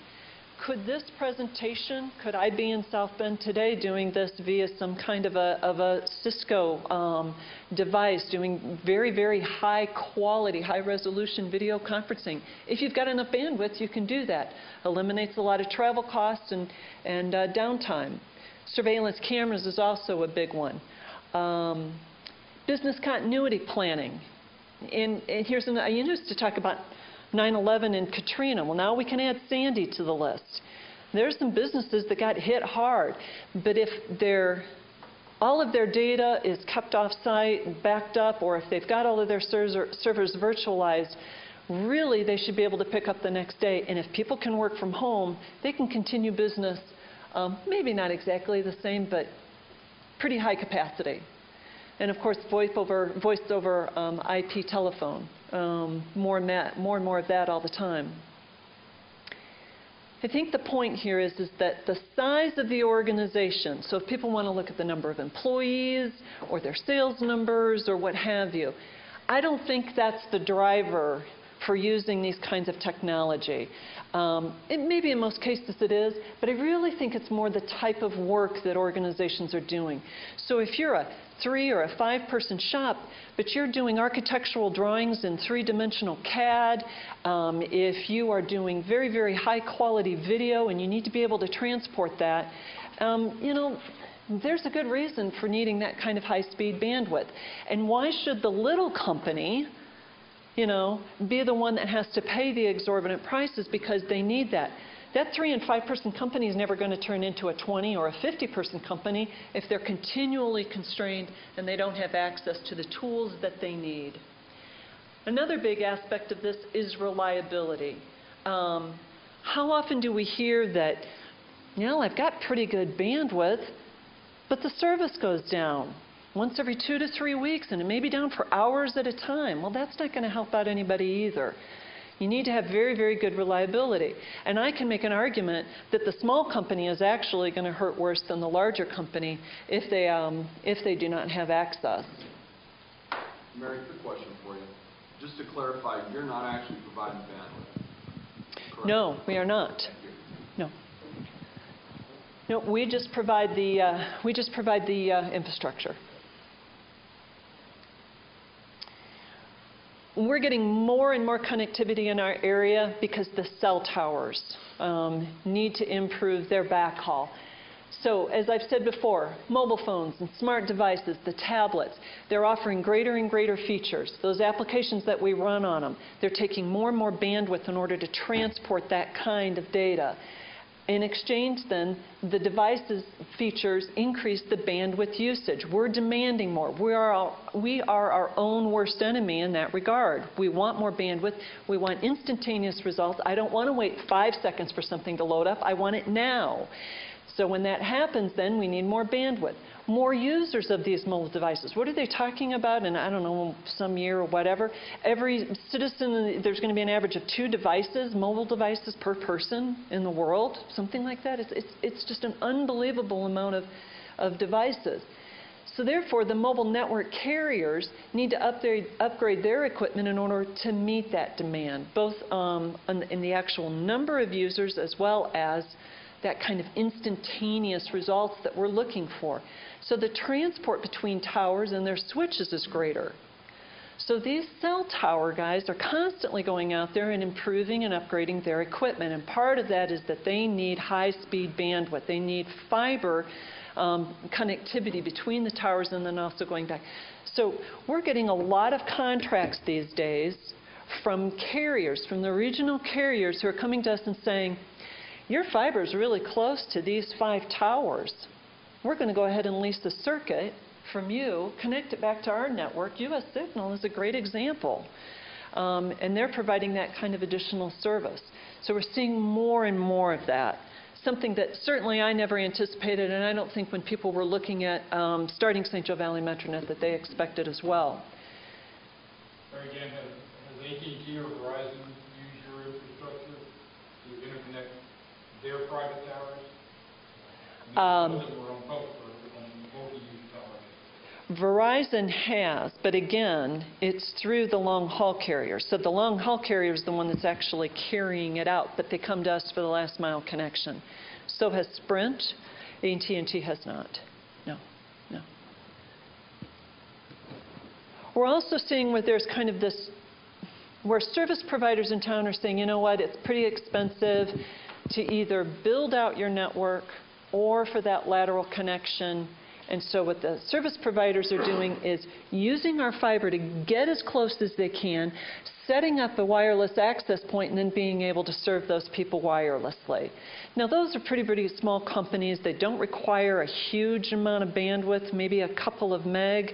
But it's a great way. They get the reliability, and they can connect to any place that's already served on the fiber.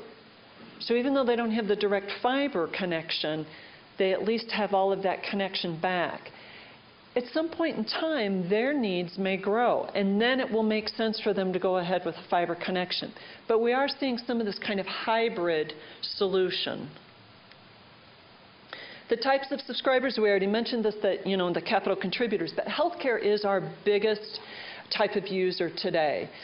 Whether it's MRI and X-ray, whether it's the blood bank, the actual hospitals, all of their satellite clinics, huge users. Financial institutions, there's probably about 4 or 5 different financial institutions using it. Higher education, 5 or 6 universities within St. Joseph County that are all connected. What are they doing most with all of this fiber? They are connecting to the Internet 2 provider in the state of Indiana, which is called iLight. iLight has a point of presence at Union Station. We provide that last mile connection right to the doorstep of each one of those universities so that they can access Internet 2. Government, we've talked about them, of course, local service providers. Carriers, we had to prove ourselves to the carriers. Zayo Bandwidth, IFN, which is Indiana Fiber Network, iLight, U.S. Signal, Great Lakes ComNet. We needed to prove ourselves that we were not a chintzy little network that was just thrown underground, that we actually stand by the monitoring and the repair of this thing, that we've got redundancy built in, that it was built in such a way that it can withstand some of the usage.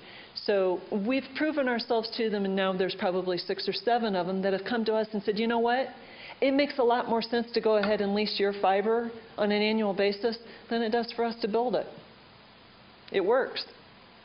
Professional services, we see more law and accounting, financial advisors starting to use this. Now we're starting to get into the small and medium-sized businesses. Unlimited fiber, this dark fiber network is not only for the very, very large corporations or major universities or the city. Manufacturing and distribution, and then of course the nonprofits, which we'll be getting into here shortly. I've talked a little bit about this, but I think it's worthwhile. So we've got dedicated circuits, organizations that they are the only ones that use that circuit.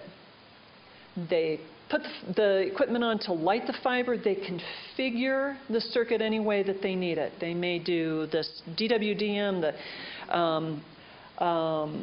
dense wave division multiplexing, or the coarse wave division, you know, all of that stuff. They can decide how they want to use the cable. They keep complete control over it, and that becomes their private wide area network. So places like St. Joseph Regional Medical Center or Memorial Hospital probably have no less than 10 or 12 different sites that they all have connected that are communicating with one another and back to a central location. And that's what this particular diagram is showing. St. Joe Regional Medical Center, Sanctuary at Holy Cross is a long-term nursing facility that they own, and then Kindred Hospital is similar, but probably more for urgent care kind of things. So this is just one example where they have their own connectivity and they maintain all of that control. On a shared circuit basis, this is where, over the past 3 to 4 years, 2 local service providers have come to us. They lease the fiber from us, right? So they just go ahead and take whatever loops and circuits that they need in order to connect these small and medium-sized businesses. They light the fiber, they provide whatever amount of internet they need, and they also sell other technology services. They may do the offsite data backup of the voice over IP. But because they are connecting multiple organizations on the same fiber circuit, they can bring that cost of connectivity way down. As I said before, you don't have a small or medium-sized company that needs a gig. They need something like 20 meg or 50 meg. But they also need that reliability. The service provider has taken redundant routes. So if the fiber cable is ever cut, the service provider's got it set up in such a way that all of the traffic is rerouted, and none of their customers experience any kind of interruption. So this has been a huge benefit to kind of, let me say, the next layer down in terms of the size of the organizations. You don't have to be one of the big players in order to benefit from this. Typically, they're dividing up, so they will light the fiber at 1 gig. I don't think any of them have lit the fiber at greater than a gig, lighting it up, and then they just divvy that out through the use of the technology using VLANs. So all of the traffic from each one of those companies is kept very separate and secure, but they get the amount of bandwidth that they need. We also have an initiative in town called the Socially Responsible Computing Initiative, and this was set up strictly for the nonprofits in the area.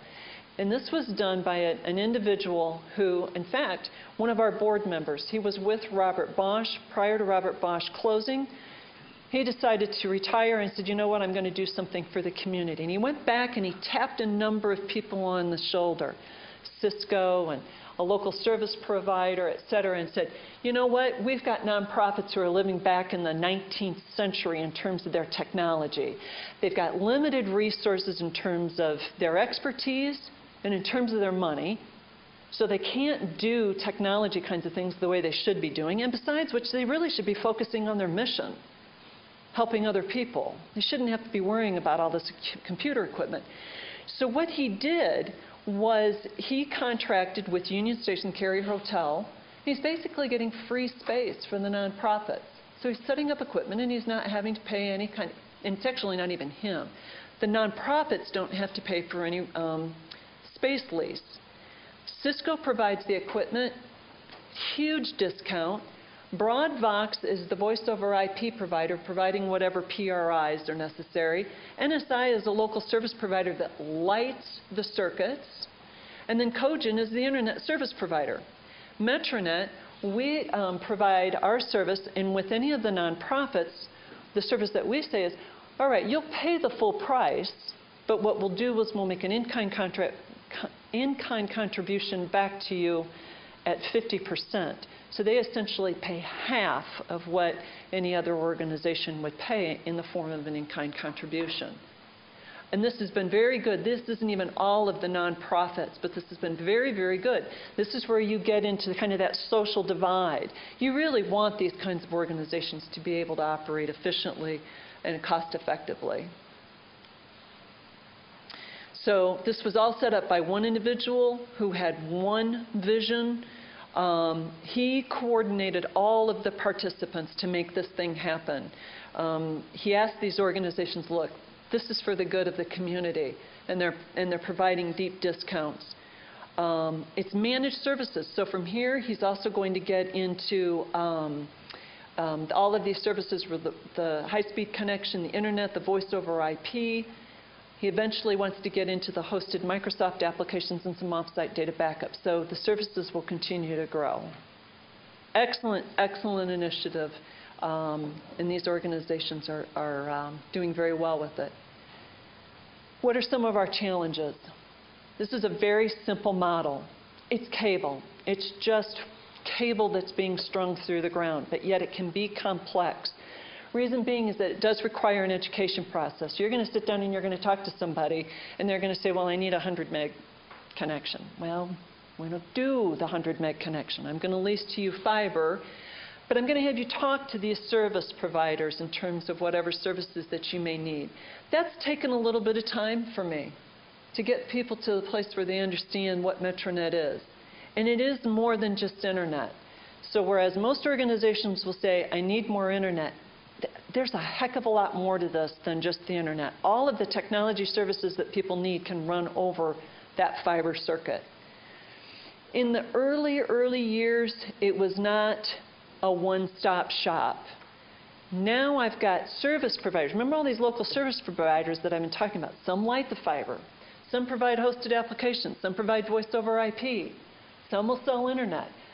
Well, now what they're doing is the service providers, they're all collaborating together. They're actually working together, and one will take the lead role and sell all of the services and then kind of subcontract out to the other service providers. I never saw that coming out either. That worked out very, very well. Everybody wins in that particular case. Second challenge is the laterals. So as I've described, we've got this network, the backbone that runs in the right-of-way, but it needs to be brought into the building. We keep that underground and inside conduit as well, punch a hole in the basement of the building. That can be expensive. 90% of the laterals in our county cost between $8,000 and $10,000, and in some cases that will be the breaking point. That will be the stopper in terms of somebody connecting. Even if there's an attractive ROI, sometimes they just can't swallow that initial construction cost. Now, we have, as I mentioned, started to subsidize that. We pitch in about $2,000 of whatever that cost is. If the lateral's over $5,000, I'll pitch in $2,000 of that, just to kind of help them ease the pain a little bit. And as time goes on, I hope I can subsidize more of it. Do you always run into some construction issues? You know, I'm sure the carriers and service providers in this room are already well aware of that.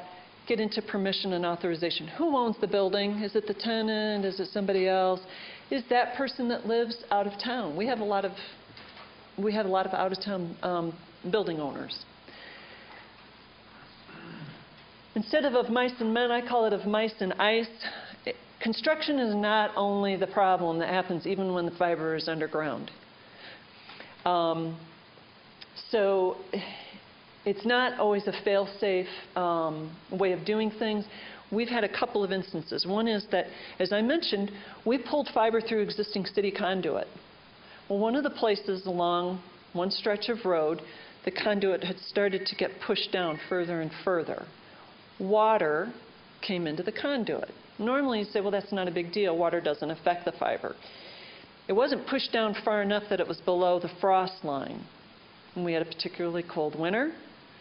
The water that was in the conduit froze. As it froze, it expanded, and it started to push on the fiber and degraded the signal. Started to slow it down. Was it an absolute cut? There's no activity on the line at all? No, it was kind of a slow degradation. So there's a place where you got to find where the ice is. That's hard to do when everything's underground. So typically what we do, flip everybody over to the other side of the loop, wait until the spring thaw, go to work on it. Then we had a gnawing rodent. And once again, the rodent got into a handhold, climbs into the conduit, starts to chew on the fiber a little bit. Not a big deal. He didn't get all of the fiber, but you have to find the problem. And sometimes when it's underground, and that's why I say, I think the jury's out a little bit as to whether or not underground or aerial, one is better than the other. With aerial, you know exactly where the problem is. It's real easy to see. So above ground has its issues. I know that squirrels sometimes chew on the fiber just as well. Ice storms can bring it down. Somebody can hit a pole and bring the cable down that way. So I don't know that there's anything that's fail-safe, but whatever the situation is, you got to have people that are in place that are ready to move on this stuff and repair it immediately. All right.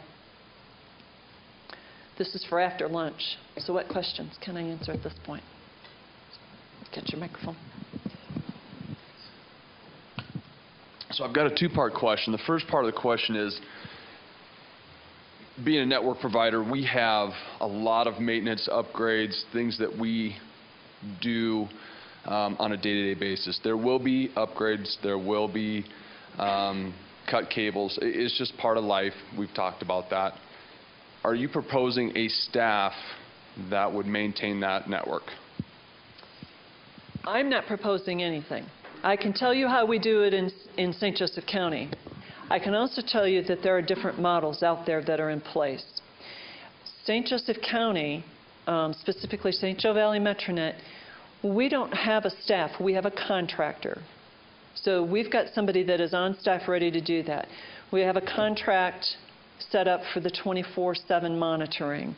But we also have it written into our subscription agreements what our time frame is as far as those kinds of repairs, et cetera. So as we don't have the staff, we do contract out that.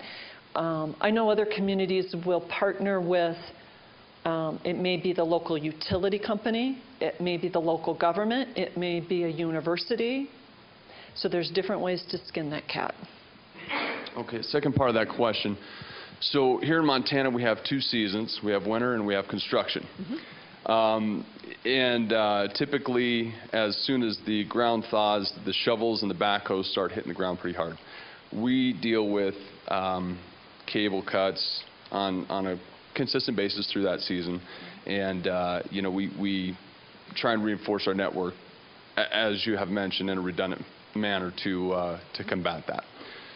The question I have for you is, in a network as you were proposing, if us as CenturyLink provide service over the fiber network to a customer has an outage. The customer calls us and says, I have an outage. What's the problem? So generate a ticket, we jump right on it. Obviously, this is probably going to be a high-profile customer with possible gigabit services. We definitely want to make sure we get them back up and running. We do 24/7 network monitoring. We make sure that you know, that circuit is passed through all the way. We see no problems. So at that point, the customer is going to be responsible, or someone's going to be responsible for saying, well, could be in the plant. So in a typical situation, we would deploy a team that would start shooting light through that fiber and finding where that cause of break could be, or you know, maybe a fail on a repeater of some type. How would that progress? Obviously, the unanswered question is there's no determined staff to maintain this fiber optic cable. That call would then need to be made to that staff. And you just mentioned a second ago that you have a timeline that you work off of in repair. A service level agreement. Sure. Okay. So when you set up the contract with whoever does that repair, maintenance, upgrades, whatever it may be, they agree to that service level agreement in restoral. Although that may be delayed because of troubleshooting with the actual provider. So it's a service level agreement. I guess let me shorten that up. So service level agreement of time of restoral once that contractor is made aware. The contractor is made aware probably within 2 minutes. How is that? Because we have the equipment that monitors the network, and if there's a cut, we typically know about it before the customer does, and it is automatically then they automatically notify our contractor, who has a 24/7 on-call number. So honestly, they typically are called within minutes of any kind of monitoring, any kind of alerts off of our monitoring gear. So is that monitoring gear, would that reside locally here in Bozeman, or is that in South Bend? Well, for St. Joe Valley Metro, yeah, there's okay, so, two separate networks. Gotcha. So for St. Joe Valley Metronet, it's located locally. Gotcha. So I would suggest you have something locally here. Okay. Yeah. Okay, so an add-on question to that, being that you are monitoring that network, if a service provider is also using that network, is there security issues or possible issues with the monitoring of that network on top of the local service provider running service through that backbone? We reserve 2 fiber strands in every section of our backbone for the monitoring. So if there's a cut, then the monitoring fiber is going to be cut as well, and thereby signaling off our monitoring gear, et cetera, et cetera. Now, let's say that there's partial damage. Then the customers will call in the same knock. They call, there's an 800 number in which they can call. If their contract is through a service provider, whether that be a carrier or a local service provider, they probably don't even know who St. Joe Valley MetroNet is. They only know who they have their contract with.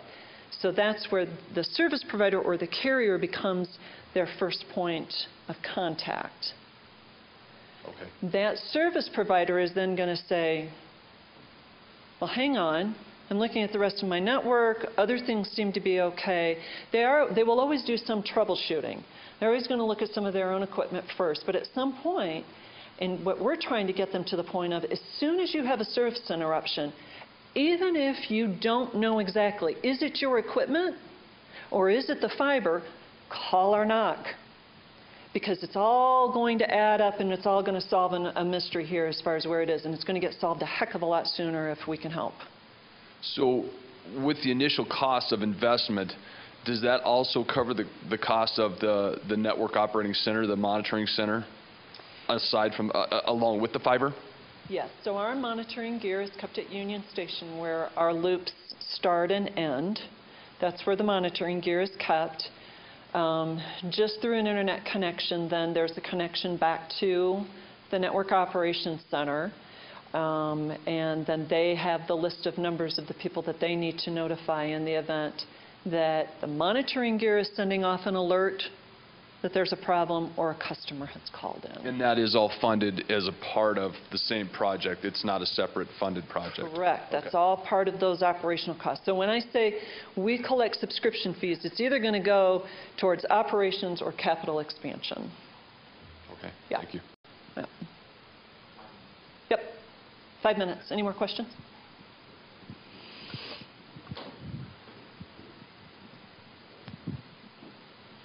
You had that list of initial capital contributors. Uh-huh. Maybe you could define what exactly categorizes them as a capital contributor, and do you bring new capital contributors online as this project continues? Excellent question, and I've got a great story to tell you about that. So there were more than 7 organizations that were approached about being a capital contributor, and it wasn't the entire city. The community leaders said, let's do this the right way, and rather than getting 100 or 150 people in here, let's go out there and find the largest organizations, the most likely that would become a capital contributor. They're probably only 10 or 12. Laid out the whole thing, and then 7 of those organizations said, we're in. So there was nothing that was predetermined other than likely candidates. So there was size. There you were talking about who's going to have that kind of money available in order to make that contribution. Now, in answer to your second part of that, do we take on later capital contributors? So we had the 7 original in 2005. When we looked to do the expansion into Mishawaka, then yes, then we took on an 8th.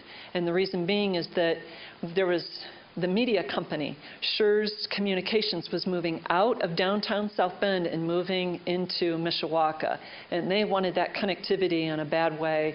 And yes, they decided they would become a capital contributor. And it was all under the same definition, $325,000, you get 4 fiber anywhere in the network, et cetera, et cetera. The interesting story here is that a few years after the network was in place, remember I said there were probably 10 or 12 organizations that were originally approached. One of them said, no, we don't want to be a capital contributor. We're fine with what we've got. We don't even want to have anything to do with MetroNet. 3 years after it was in place, they came back and said, we want to be a capital contributor. The board said, no. Those original capital contributors, that was a gamble for them. They had made an investment of $325,000. Now, granted, they were paying in advance. And there was a plan B so that they could go ahead and use the fiber on an ongoing maintenance or ongoing basis. But nobody really knew if this was going to succeed. So it was at the point that, after the thing had been in place for 3 years, that this one organization came back and said, we want to be a capital contributor. Well, we know why you want to be a capital contributor, because it's going to be cheaper for you to be a capital contributor than pay the annual subscription fees as they're stated today. And the answer was no. So we did close the door, close the window, however you want to look at it. Maybe another question, follow-up. You listed a lot of kind of regional providers that use your service, right, that are also members, if you will. What about more national or global providers that you have, just for examples, in South Bend? Could you list some of those maybe? Or I noticed on your website I saw Zio. You mentioned Cogent earlier. Level 3, Cogent, Zayo, those are all international players. Yep. AT&T is definitely, they're not using Metronet. They're in the carrier hotel. Yep. Yep. Verizon, and even though Verizon doesn't contract with us directly, we do connect our cell towers. Actually, I think Centrelink might have a presence there for the old West. And again, they're not a subscriber.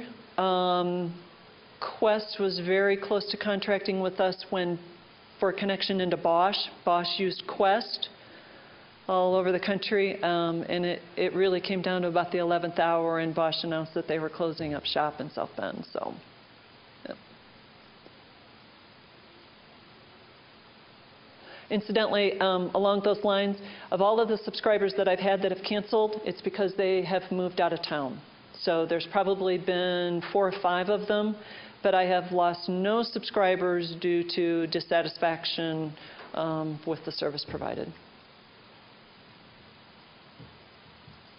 Okay. Okay, well, great. Well, thank you, Mayor Jan, for Sure. So now we have lunch out provided outside. Please help yourselves to a stacked lunch, and there's some drinks out there as well. Take the next 15, 20 minutes to kind of gather, get that taken care of, come back in here and enjoy the lunch, communicate with your colleagues, and then we'll start up again in 20 minutes, 30 minutes. We want to let everyone finish? Yeah, let's say 30 minutes. Yeah, yeah. Thanks, everyone.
The second part, I want to encourage people to do it.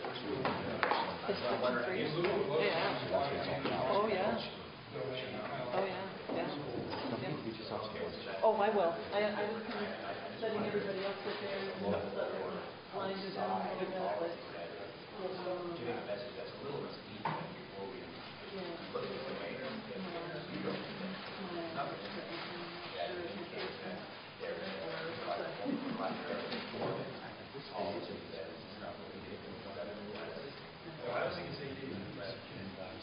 Well, in exchange to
I will get some lunch here. Let me grab my water.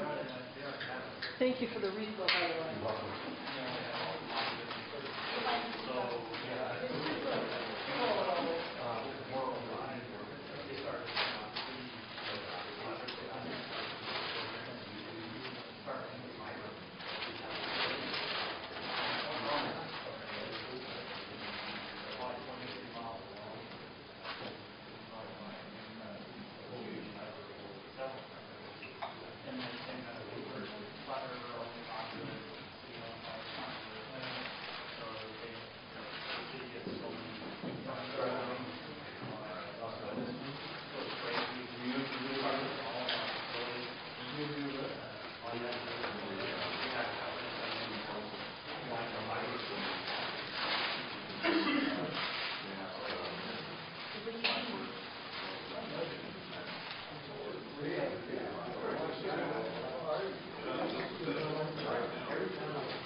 Everyone, we'll get started in about 10 more minutes.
All right, everyone, just a couple more minutes, and then we'll wrap up lunch and move into section 3.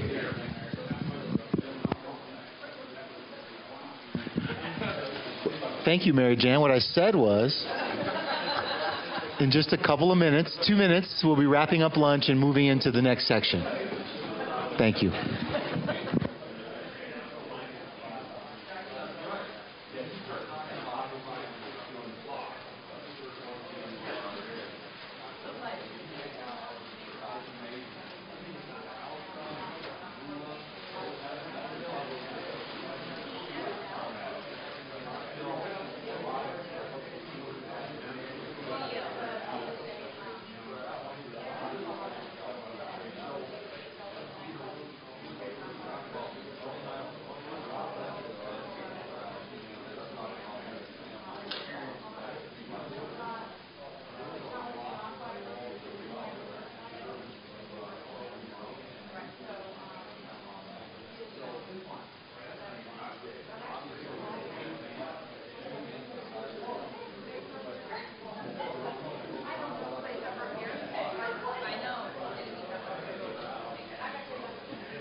All right.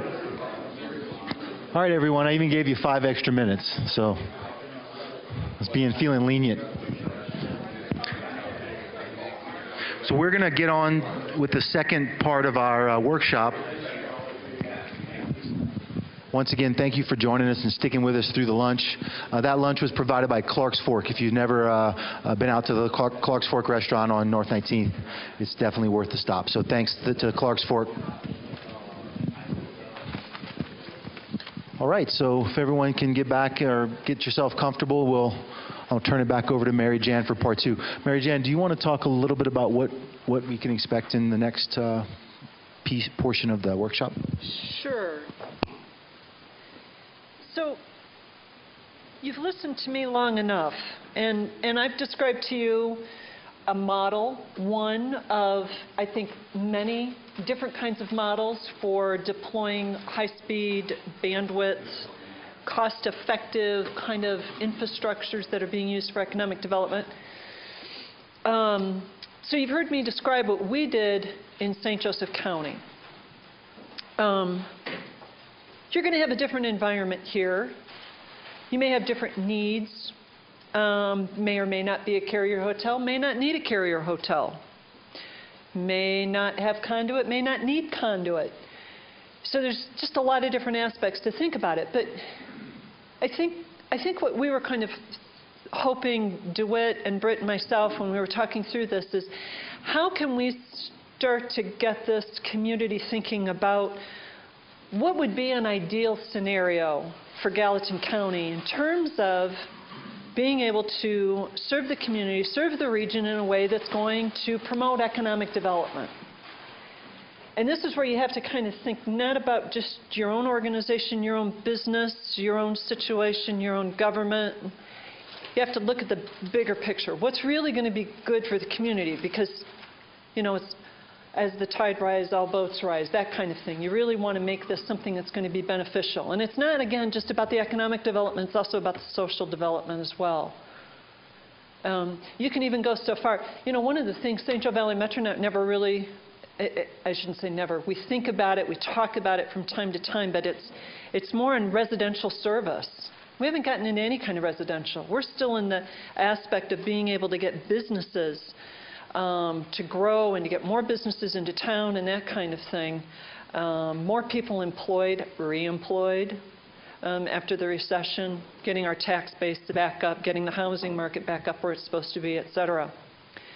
But there is the whole residential aspect of it, and then you get into the social divide. There are populations in every community that, because of their economic status, their social status, their racial status, do not have access to computers and or connectivity. And we are in a day and age where so much is done via the internet, whether you're looking for a job or you're trying to understand where you may be able to get help because you're living below the poverty line, and that should not be a reason that you can't get access to those things. So how does a community address that? Do you set up community centers and you have ways of bringing computers to these people, and how do you get access for them at home, et cetera? You start talking about K through 12 education.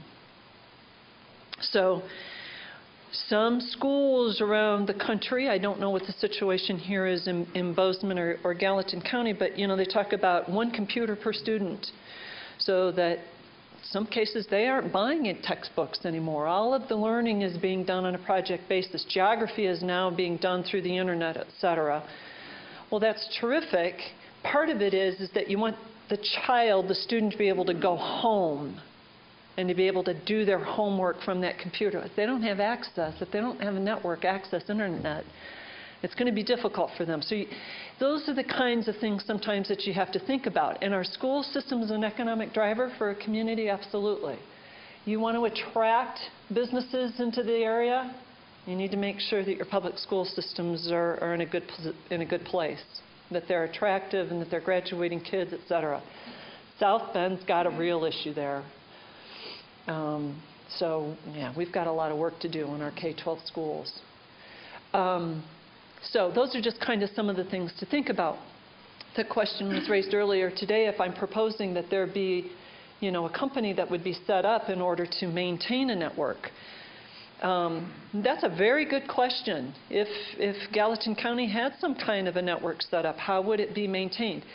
Going back to my previous life of product management, the easiest thing in the world to do is to create a software application or an online tool, and throw it out there and let people buy it. That's easy. Maintaining it is the hardest thing in the world. So in a network is not going to be any different than that. Building it is one part of it. Maintaining it and making sure that users, once they become reliant on it, and they depend on that connectivity, you better make sure you take care of them if there's any problem. So really what we were kind of hoping here is that maybe the way people are, I really shouldn't use my hands to talk. Maybe the way people are grouped around tables, that this might be a way to get the conversation going in terms of what is your ideal vision of how a network might look like in Gallatin County? Who would it serve? How would it be served? How would you maintain this network? Would you go dark fiber or would you go lit? A lit service? You have to just kind of think through those things. Do you have service providers? Do you have IT consultants in town that would be able to pick up on the service and be able to utilize a network like that? So that's just kind of what we thought. This would be a good way to get some participation, get some conversation going about what this might look like. And Britt, do you want to talk about the dots? Sure. So what we did, we put on the board here, thanks to Warren and his colleagues at Gallatin County, we've got the county map here up on the bulletin board. It's such a long county and big county. We wanted to make it big enough to be usable. So we had to break it up. And I don't know if it's broken up in the right order, but there it is. So, so the idea was, and I'll look to DeWitt a little bit too, the idea was to simply use these dots to what? So as a group of individuals that are both knowledgeable about your particular business as well as the partners that you interact with, the schools that your kids go to, the libraries that you frequent, if we can start, and those dots may be too big given the size of the detail on the map, if we can start putting up on the map areas of interest where there might be a fiber interconnect or a need, then we can kind of step back and say, do we see a logical loop or series of loops around here that makes sense? If we got 1,000 pins spread over 1,000 square miles and there's no logical sequence, then that's a different animal than everybody sitting along, a couple of major roads. So I thought it would be beneficial if we took a couple of seconds and everybody kind of put pins up where you think there's a need, so we can kind of see how this thing might lay out. So with that, what are you going to use? Pins? I've got some markers, I've got some dots, we've got some pins. And Mary Jan, we were going to throw one up on the screen as well, right? There's one on. I've got this county GIS map, county map up on our. We can bring it up. Okay, so I'll put that up. Yeah. So let's use. I guess let's use the pins real quick. So everybody take a minute or two and take a step up to the map and put a pin where you have a vested interest, whether it's your own company, your hospital, your clinics, things like that. The pins are on the back table. There's a whole little Yeah. container. Let's use pins. I think we can be more precise. Yeah. Yeah, push pins, I'm sorry. And I think where maybe that some of the city and county and economic development folks can come in is where there is going to be some future development. And if there is a place where public dollars are going to be spent for some new infrastructure because of that kind of development area.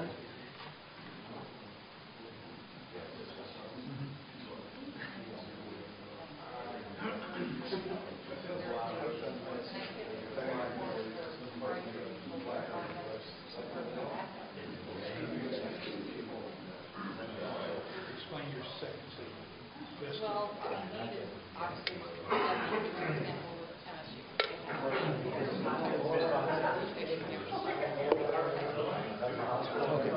so if you can zoom in around the totality of the county. All this green is basically lines of association. Oh, okay. Are those census tracts? These are townships in the Oh, wow. Hi. Silly question. When you guys say your capital project, did you guys, besides getting capital funds, contribution amount as capital contributors, did you get any money from foundations of development, like learning development stuff? Or No, but that was one of the things that, one of the incentives I saw to establish something called the Untitled Chapter, would be able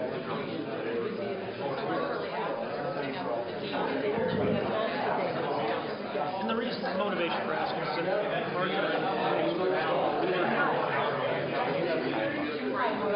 we were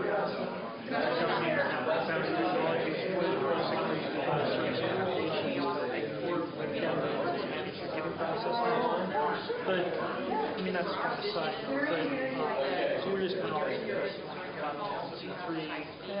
the process of where you raise money and so we're able to do all this without well, that was one of the ideas was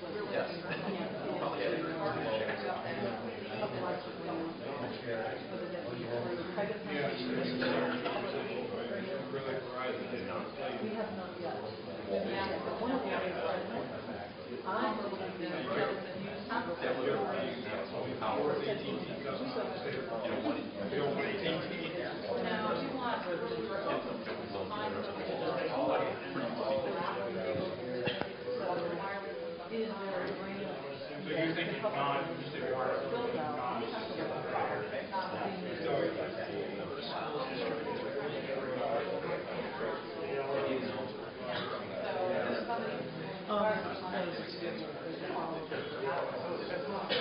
and then the social responsibility, that aspect is also interesting. Besides selling software, we also try to make their sellers. So that was also interesting. That's what it is.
So, because they, depending on what they build that out, they can discover maybe something like that is going to be 10 years. But knowledge modernization,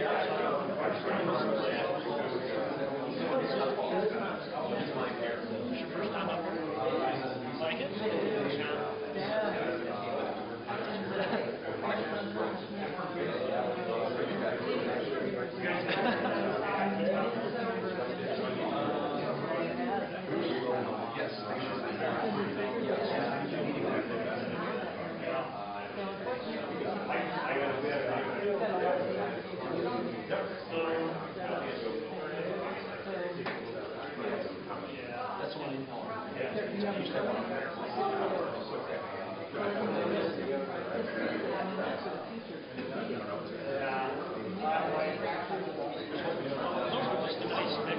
University here, there's a lot of people coming back here to do high-tech work. There's a lot of just interesting organizations in the area.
About 5 more minutes on the maps, please.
give that feedback. Thank you. That owner.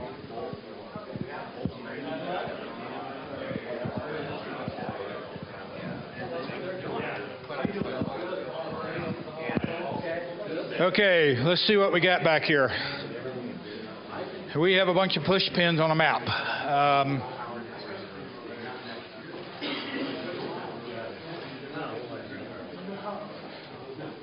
So this is Belgrade down here? Yeah. Yes. Last year, yeah. That is Belgrade. Okay. There's nothing on this one, right? Nothing.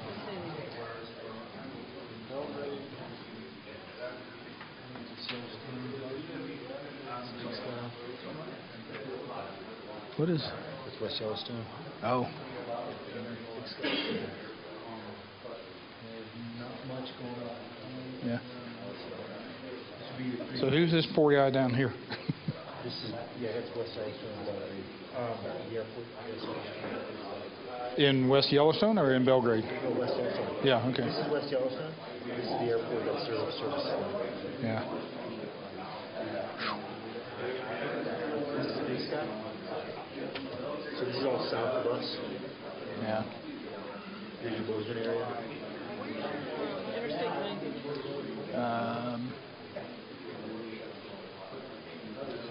Yeah, this line right here. Follow the river? Oh, that's not a river. Or is it a river? Kind of road. So this is. Yeah, I don't know what the red is. I think that's the Oh, CenturyLink. CenturyLink put, okay. CenturyLink threw those in. Okay, so that's their fiber. So this is their fiber running along the interstate. This is that 19th.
Okay.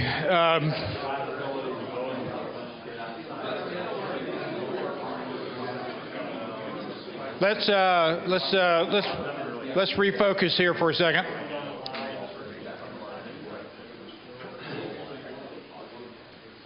So as we kind of looked at the map back here, obviously the Bozeman map is predictable, and I know we don't have, and we have reasonable representation, but not broad representation.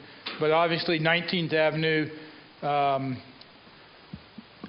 What are these roads? 19th, Huffine, Main Street. I mean, the logical, the obvious candidates are all where a good bit of pins are. Belgrade got some decent representation. Who are some of the companies in Belgrade? Hospital? Well, you're a provider. Yeah. Yeah. You got somebody peg the airport? The airport. Okay. Every number did, which would be here. Oh, okay, there. Okay.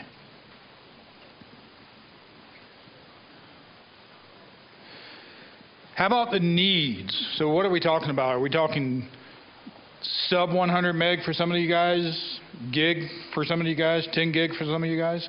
How big is the need as far as the individual companies represented? Just yell out. Gig. Only a gig for you guys? Right now. Okay. What else? 100. 100 up plus. Now that when you say 100, do you mean to the commodity internet as a whole? Or do you need gig point-to-point between your clinics and your hospitals? Some point-to-point to some of the remote locations. Some of them aren't that big, but some of them do a lot of it. Okay. Are you doing any like medical imaging, remote reading and stuff like that? Okay. What are some of the other characteristics out there? What other companies are out here? Don't be bashful.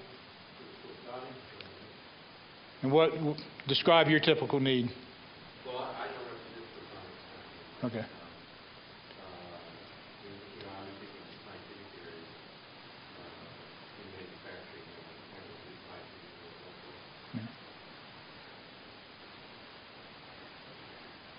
What education do you have? So the university, we have basically two needs. Our connection to Internet 2, and remember Higher Ed kind of started Internet 1, what we call now commodity way back when. So Internet 2 is a successor to what we now think of as the Internet in general. We have a 10 gig pipe going into Seattle for our Internet 2 connection. I need a eastbound connection. Being single ported means I'm subject to outages. Got one coming up this weekend for some fiber work. So I'm looking to light up another 10 gig circuit going east to Minneapolis. Now, as far as commodity, students consume a whole lot of commodity bandwidth. So right now, what are we pulling down? So 450 meg baseline, gig peak. And then that's just for Bozeman only. Billings pulls down their amount. Billings has their own direct connection, but what we like to do is basically buy on behalf of all 4 schools, and then over our statewide network, ship out and leverage our buying power a little bit better. So we're up in the gig range for commodity, and obviously our research network are 10 gig type connections.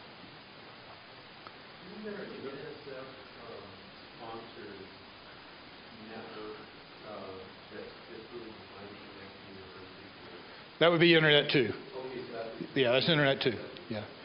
And then there's ESNet, Department of Energy Network, MILNet, and all the federal have their various nets. And like ESNet will peer with Internet 2. So if we're doing, when I was down at University of Tennessee, we would do a lot of work with Argonne. I mean, not Argonne, that was up in Chicago, Oak Ridge National Lab. and we basically would flow from Internet to ESNet over the Argonne through that way. I don't think we have K through 12 representation here in the room today. K through 12 is a lot like banks in that they're spread all over the place.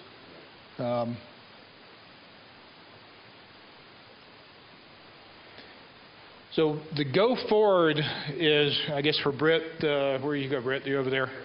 Will be to kind of analyze this. You got the sign-up list. We may struggle a little bit trying to figure out what pin represents what person on the sign-up list. In hindsight, we probably should have thought out this exercise a little bit more so we could translate it back into actionable items. We have everybody's contact information. The service providers are eager to work with the crowd. I'll speak bluntly. I think we got their attention a little bit as far as the need, and I think they're willing and able to help us. We also now have to hold their feet to the fire and make sure that they provide a good quality service. So I told you I could be both a friend and a foe. So. I know just enough about this to be dangerous. The providers might be able to help me out. But the map, very early on this morning, when you showed the map of all the fiber across the United States, if you notice Billings, Montana, you got a north-south and an east-west. Yeah. That go right through there. But there is no, as far as I know, that is relatively untapped. That would, to me, that would be the most similar case to your, I'm forgetting, what's the train station again? Union Station. That would be, to me, that would be our carrier hotel. Is that Granite, was it Granite Towers, what they call it there? I'm not sure, but I know that you got it going from Mexico to Canada and Atlantic to Pacific, and it meets right in Billings. Okay.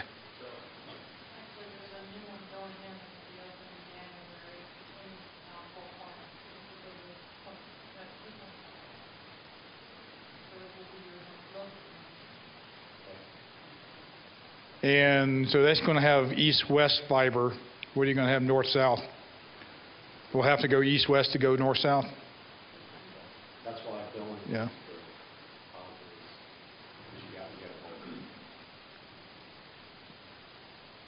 And why that's not, and maybe that is being tapped, but I know that the difference is here, there. Yeah, Lester, to kind of answer your question based on Mary's drawing up there, you know, it's interesting, our long-haul fibers, I can't speak for Optimum or anybody else, but I'll tell you, I'm sorry. Opticom. I get them confused all the time. But one of the biggest differences versus South Bend, Indiana, is that we tap into that. That is we have a fiber loop that runs all the way through Montana and back around. And so and I was talking to you earlier, kind of a balance in different directions, because we can't provide certain levels of diversity throughout the state. We do tap into that fiber and we bring it off onto this on-ramp, and we have really, in some cases, unlimited bandwidth. I mean, it just depends on where you are. Do we want to do fiber? Do we want to do copper? We provide some services that, you know, just depending on what it is that the individual customer may need.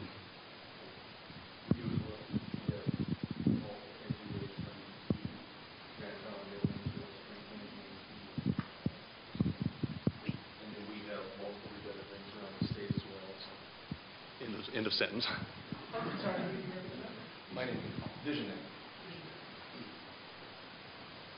So at least in my perspective, one of our biggest problems has been, again, there are a couple providers, right? CenturyLink, now we have Opticom and a couple others, but while it might not be a monopoly, our choices are extremely limited. And it has been a lot of the local loop in the past too, where that fiber might be 1,000 yards down the street, but those last 1,000 yards are hands down the most expensive. So what's the cost? Service provider, I understand. sure. And so you're 1,000 yards away. Yep. And no offense to everybody in the room, but I'm struggling with the concept that we would, again, lease, do a leasing do some kind of leasing agreement, whether short-term or long-term, which would be the last mile provider, whether it's Bresner or Optimum, Opticom, VisionNet. There's a couple wireless providers in the network. I mean, there's really 6 competitors. So I guess the model, to me, I'm struggling with the model, frankly, that where the big, and maybe I can be educated, where the value add for the last mile to be built by somebody else versus incumbent service providers, whether it's us or not. So to me, the biggest advantage is I need the redundancy. I don't need the redundancy just on connectivity to the facilities, but providers as well. And if I were to choose my last mile with CenturyLink, what if I also need services with someone else, just from a purely diverse perspective? Absolutely. Now, if I had a completely independent third party that I could get that connectivity from, and then get back off some sort of carrier, hotel, or centralized location, where then it's my choice of who I want to get my connectivity with. And that's not just internet, maybe MPLS VPNs, point-to-point circuits, you name it. So the fiber hotel though is multiple carriers drop off.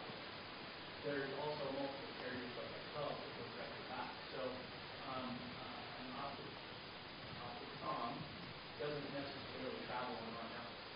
So you can get a gun service from them as well. You can go to Bresnan. You can go to Bresnan and get their gun service as well. And frankly, I mean, there's many providers that do that because there are failures.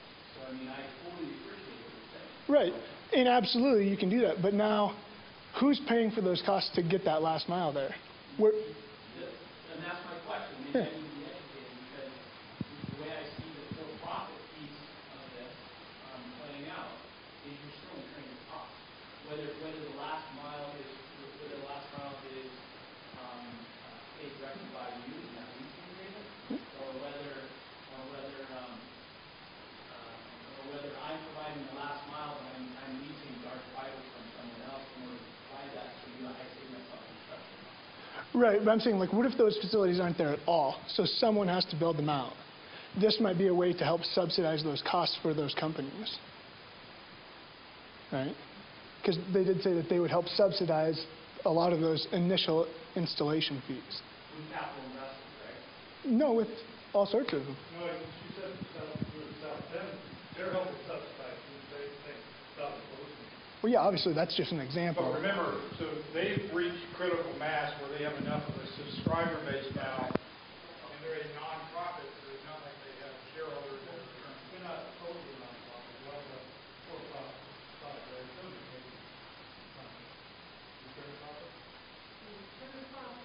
Remember, our profit goes back into the capital expenditure. So we don't entertain dividends, we don't entertain any investments back, there are no owners. So even the for-profit side is actually more altruistic, not-for-profit. Yeah. I guess it's really more of a not-for-profit as opposed to a non-profit. There's multiple locations that go out. I have two providers that are both excellent in long-distance business. Getting me out of the West, they do a great job. But then I've got radiologists and cardiologists that we bring into this home. And those big providers that are providing me those great connections stink in getting. I've got to have local movement here. Only choice I have is Bresnan. That's the only choice I've got for a local that's got mobile, that has the local infrastructure to get me there. Even though I've got a 100 meg connection with one of the big providers, a 10 meg connection with Bresnan solves their problem because of the local movement. So one of the things we did at Notre Dame was we struck a peering agreement between Comcast and the university. So we went from a 15-hop route down to a 3-hop route. And pretty much we could get, even though Comcast claims they're a 10 meg type pipe, we were often getting 25, 30 meg between an at-home professor and resources on the university. So one of the things, and I already have put this on CenturyLink's plate through my other rep, was to start establishing local peers such that we don't have to go all the way over to Seattle, Minneapolis, or wherever we might go in order to come right back here. I think that would benefit everybody. And it's probably more true for, so if you did a trace route, I'm going to get technical here for a second. If you get a trace route from one of your DSL customers to Montana.edu, where would it go?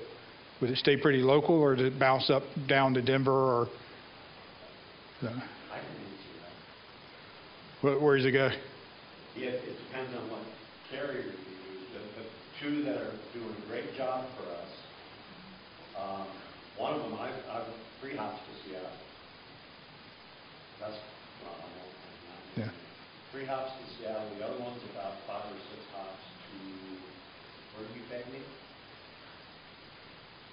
CenturyLink? What do you mean hops, Lester? We're a tier 1 provider. So one of his docks. Tier 1 provider, but I got to go through several hops before I get to the tier 1. So one of his docks, sitting at home on a DSL connection, wants to bring up a radiograph from the hospital. No, I'm talking out to the world. Okay. So no. Yeah. But a tier 1 as in like an MCI, Verizon Business, or a tier 1 AT&T, because Legacy Quest is a tier 1. So yes, but not right now. You're a tier 1 provider, but you don't have those facilities here in Bozeman. I have to take several hops to get to where you need to get down. That's what I'm talking about. The 4 pop would be Seattle. Yeah. Yes. Spokane, Seattle. Yeah. Okay. And you guys are doing a great job. I mean, we're getting great connectivity to the outside world. What's happening to me is I've got physicians that have optimum at home or resident, whatever you want to call it. Okay. I can't use you. I mean, I can, but they won't use it. It's so bad to go through you or through Cutthroat. To go through them, even though I'm getting great connectivity to the outside world with those two, with CenturyLink and Cutthroat, because they're optimum or resident customers at home, I can't service them in a manner that's acceptable to them. So that's the local peering. Granted, if I could talk, then they're independent individuals. I can't tell them, hey, if you get a CenturyLink connection, it would be great. If you get a Cutthroat connection, it would be great. They're not going to do that. I can't do that. Well, part of the problem, and everybody in the room is probably nodding their head and Yes, absolutely. but we allowed ourselves to stay for a long time. So the reason Opticoms are in the world, and like I said, frankly, the reason that we're here talking today is because the ILS, our office, whatever we did not address customer demand. So we just had this conversation with Zula yesterday about the very same type of thing, customer demand versus what the city could do, what the community could do to augment the network. And so, I mean, this is not the fourth quarter, but we need to address the disconnect between what we're doing in this community today and what we're doing here in Athens. We have 40 sites, 2 across the hospital, radiologists and things like that, 40 sites and stuff in the town that we're building. I know Opticom's building like crazy because we put each other's table. So, I mean, they're doing an excellent job of building that stuff up. So, I mean, again, there's a disconnect between that, and I know that we have issues, and I know that from a network perspective, not from a local employee perspective, but from a network perspective, we have a long way to go to reach that 1,000 yards. To get there, we have to address that with the individual and make sure that they understand that yes, we are ready to help, but I think we will. Honestly, I don't think we will. And the cost factor here for the town, it wasn't here. Like you said, the infrastructure, it wasn't years. We have some fantastic companies that have been practicing those, and we have fantastic people to hire, extremely well educated. So we have the land for them to build on, we have schools to support them. But we didn't put the infrastructure in. So when a company looks at me personally, I'm with Opticom, that's clear, Montana Opticom, not Fresno, not Optimum, but in putting that infrastructure in, we don't have money that's given by the government to say, hey, you see this and this is important, so we'll pay for that fiber to go in. Fiber is excessively expensive. Well, technically, you did get money from the government to do that, but... Not for that, we did not, and plus the money we got has to be paid back, so we qualify. So it's more like a grant, a loan extension type thing, but then we have a match. But it's not free, and we have no money that was given whatsoever to Bozeman at all. Not a dime. Bozeman City proper. Right. Yeah. We have the gateway area, and it's very defined to what we do have to pay towards that back. So with that being said, though, there is a cost factor to get those businesses up. And it takes so many years to recoup those costs back. It's not, you sit there and think, wow, well, I'm paying this much a month, and that's what my services are. It takes, just for the one TV customer, for example, it takes almost 30 years before we break even on that customer. That's why the money is lent the way it is, because we would never, per home, we spend $4,000 a home to get that thing lit up. Yeah. With TV, phone, and everything, with the newest technology. So it's not, and people say, well, I'm paying $45 a month. Take $4,000, divide it by 45 a month, take your cost out of that. You'll see, it isn't, this is what we do in building these networks. It's not just this cash profit world. So, yeah, we have a couple businesses we dealt with that they were just crying because they couldn't get their work done.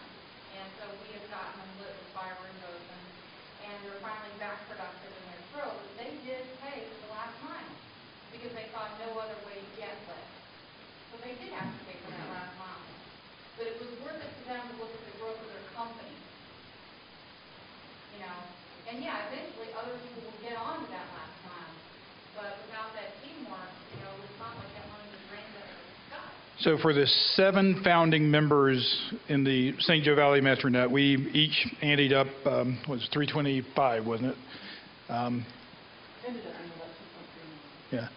Yeah. And it varied from founding member to founding member. My payoff was under 24 months.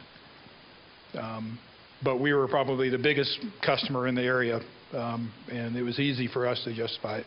We also did it for the altruistic town and gown. It was the right thing to do for the community. All the other 7 founding members, their paybacks were easily under, I'm going to say 5 years, but probably more under 3 years. So there is a break even for a certain class of company. I wouldn't expect a small 5-member startup to go shell out $325,000 to do this. But the Oracles and the MSUs and the hospitals and we didn't get any banks here today, did we?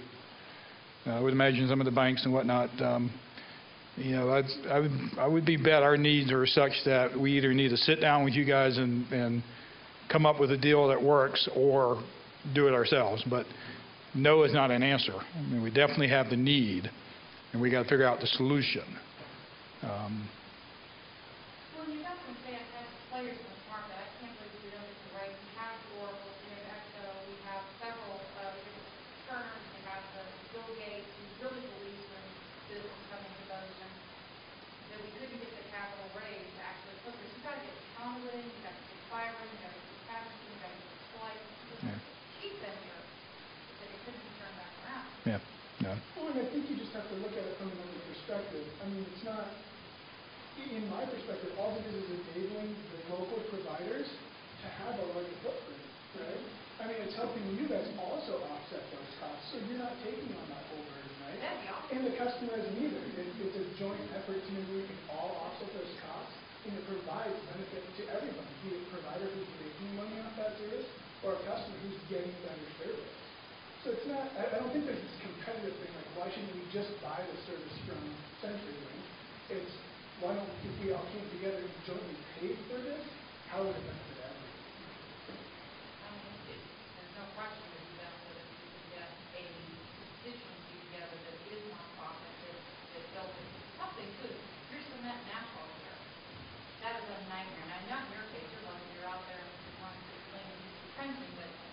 started the business in the 19th. 19th is a nightmare. Cement asphalt.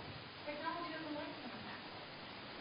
You know, so you're talking a very expensive project. Why we chose 7th Street versus 19th Street? There's still undeveloped back alleys we could trying to get in.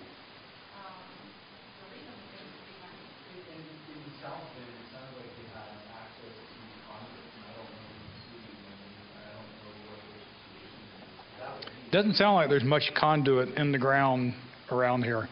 I don't. Big difference too. You have an underground infrastructure that's open already, you know, that's in Oklahoma and a lot of places. And you have 3 open conduits that laid in the hope that is something findable, definable. This is actually labeled, you know, from what happened with energy. A lot of stuff that even exists is not marked. You know, we were a man more. So, yeah, I mean, it's well worth doing and you know, if you could get that 15 together. Well, one thing we were talking about at lunch, and you know, we started talking about numbers. South Bend population in metro and the outlying areas, over 500,000. City limits itself are about 101,000. Thank you. City limits in Bozeman are 37,000 as of the last census. When you start talking about building fiber to a block in, say, a Knoxville, a Los Angeles, Sacramento, wherever. When you start talking about putting fiber to a block and serving a block, you may be serving 1,000 customers. You serve a block in Bozeman, you may have 20.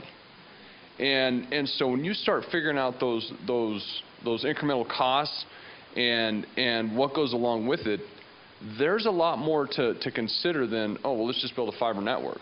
Well, where are you going to go? And then what are you going to do with it? Who's going to maintain it? And you know, kind of going alongside with what Opcom's doing here, one of the things that we've done, we were talking about this also, is we're in the process of our 2013 budget right now for our network build. And one of the things that we have the benefit of doing as the new CenturyLink is we work with our local teams, our local customers, our local community to find out where those network builds are most important. Where do we see, is it a Four Corners area? We have great service out there as of right now. You know, there's different areas where we might talk about with economic group. Where do we need to start talking about possibly a tech park? Where do we need to start talking about, you know, upgrading services to be able to provide those gigabit services? And you know, it's for the benefit of the good of the community. It benefits everybody involved, the community, the businesses, drawing growth in industry. It benefits us, I mean, frankly, to be honest with you. And so, you know, versus the old model where we make those decisions out of a 37th floor in Denver, you know, we're making that right here with our supervisor and the team that does that. So, you know, it is a different model. It is a different change. But, you know, these... I think people get wrapped around the axle that fiber to the premise is the only tool in the tool bag. Since that's one of the solutions. And I'll go back and I'll push on you service providers. Don't underestimate the power of peer.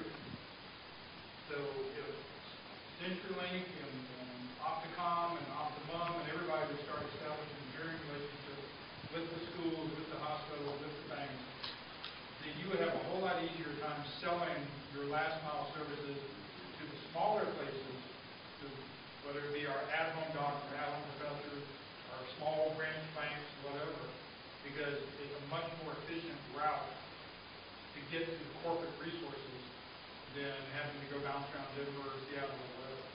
So fiber to the premise is one of the solutions, but it should not be viewed as the only solution. That's on the table. But I don't see how dark fiber would solve that problem.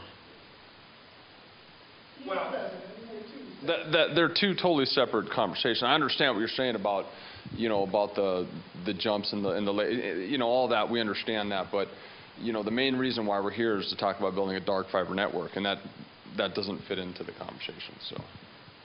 well, it does in many respects in that not everything happens inside of the corporate building anymore. We really have to think about the expanded footprint and the expanded workforce.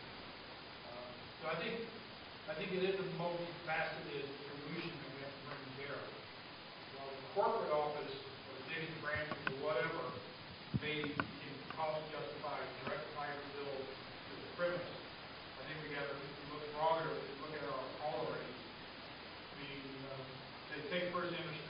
come up with justify their major branch here on Main Street, getting fiber to it. They may or may not be able to justify getting every branch in the region with that same fiber bill.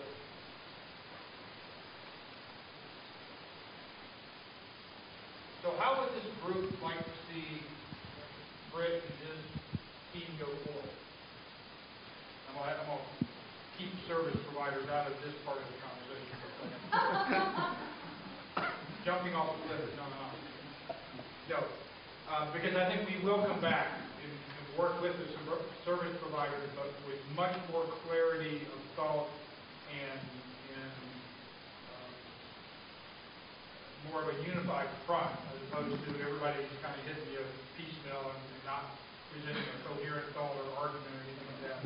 So how would the customers in the room, the businesses in the room, like to see the economic development side of this conversation move forward?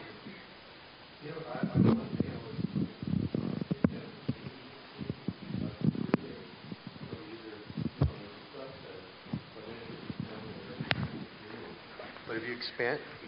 But if you expand out the all of the different needs which represent the doctors that need high bandwidth connection, people like me that need a high bandwidth connection, and I'm working out of a home.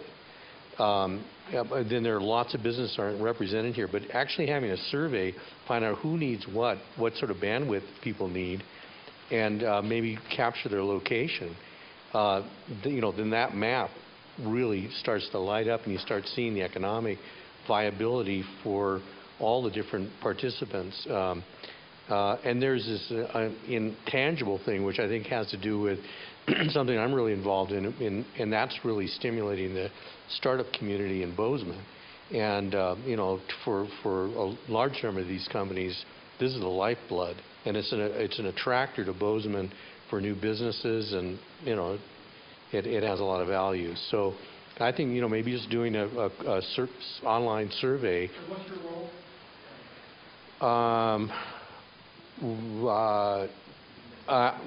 In regard to what?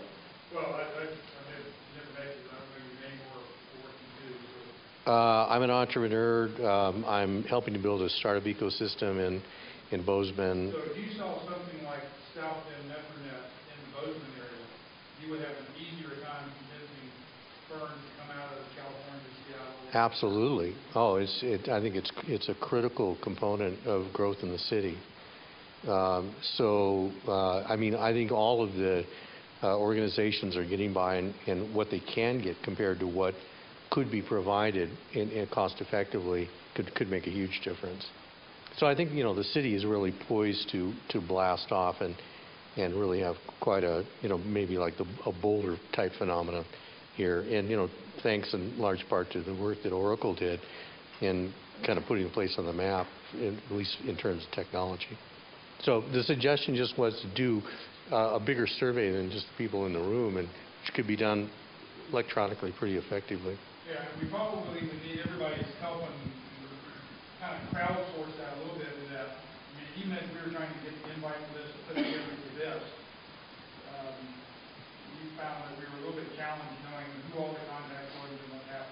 So if we started this, we would want a little bit of a chain effect where you would forward it to 5 people and get it out as broadly as we can. N equal 1,000 is a whole lot better than N equal. Yeah, I'm a big fan of crowdsourcing. Obviously,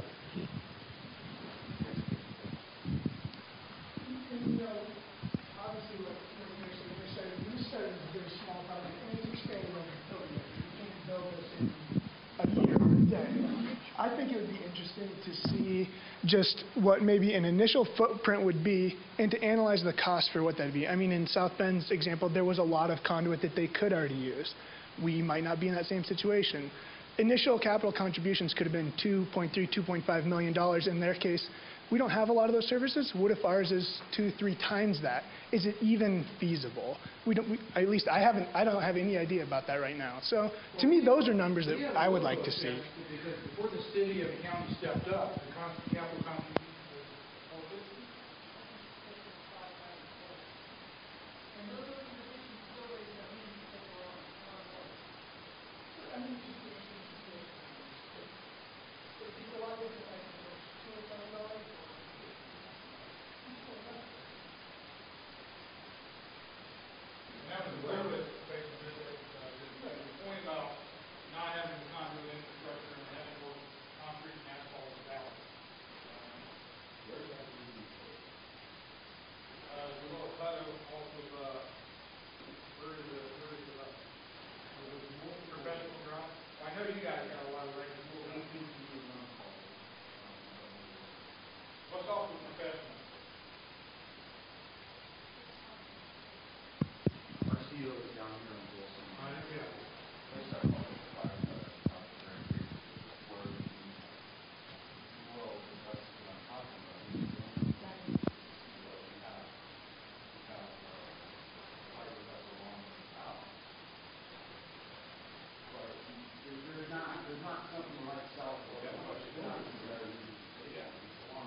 to the economic development, Oracle, get some hospital,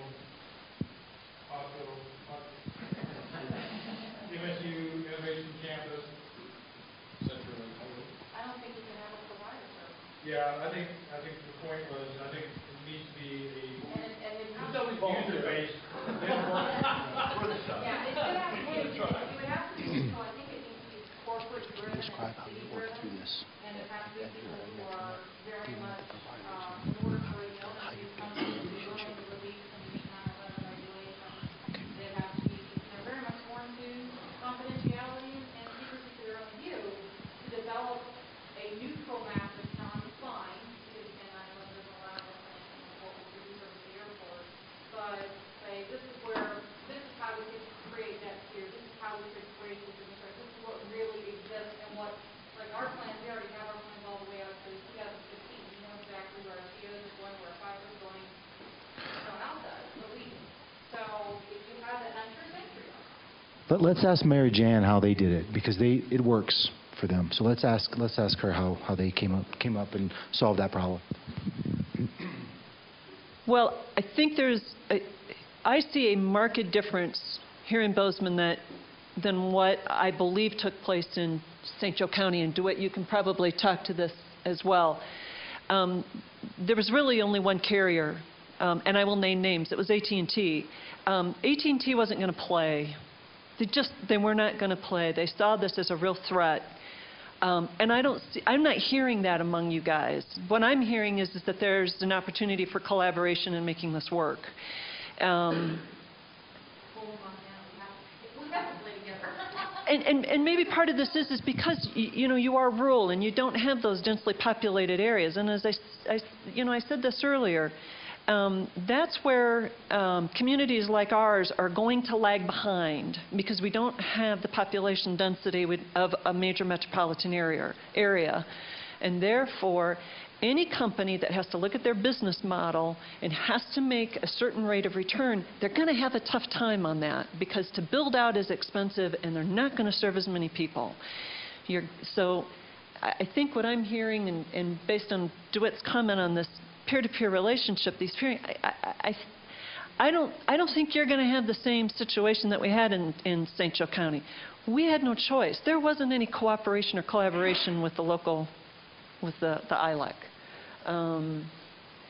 They were invited to the table and wanted nothing to do with it. To this day, AT&T does not lease any of our fiber, and they're not about to.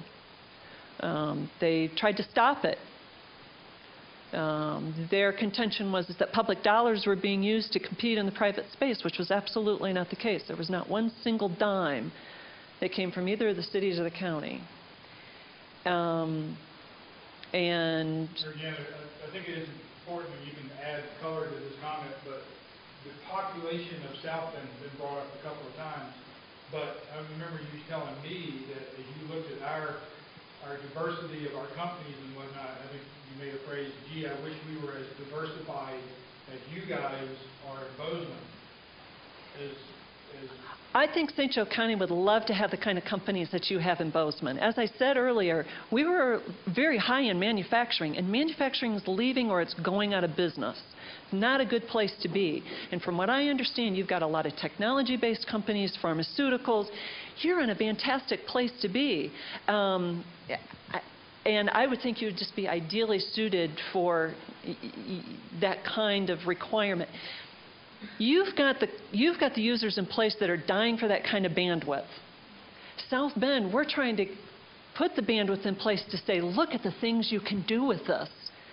And stop thinking just about internet. There's more to it than that. There's a lot more than just the internet.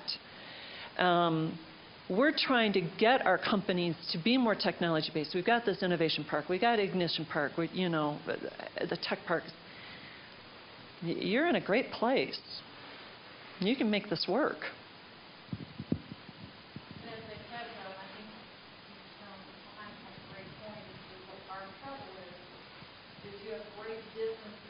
Yep. For example, you've got a long distance to go to carry that fiber. And when we carried the fiber that we just carried in Bozeman, it was for 3 companies. That's a lot, for 100,000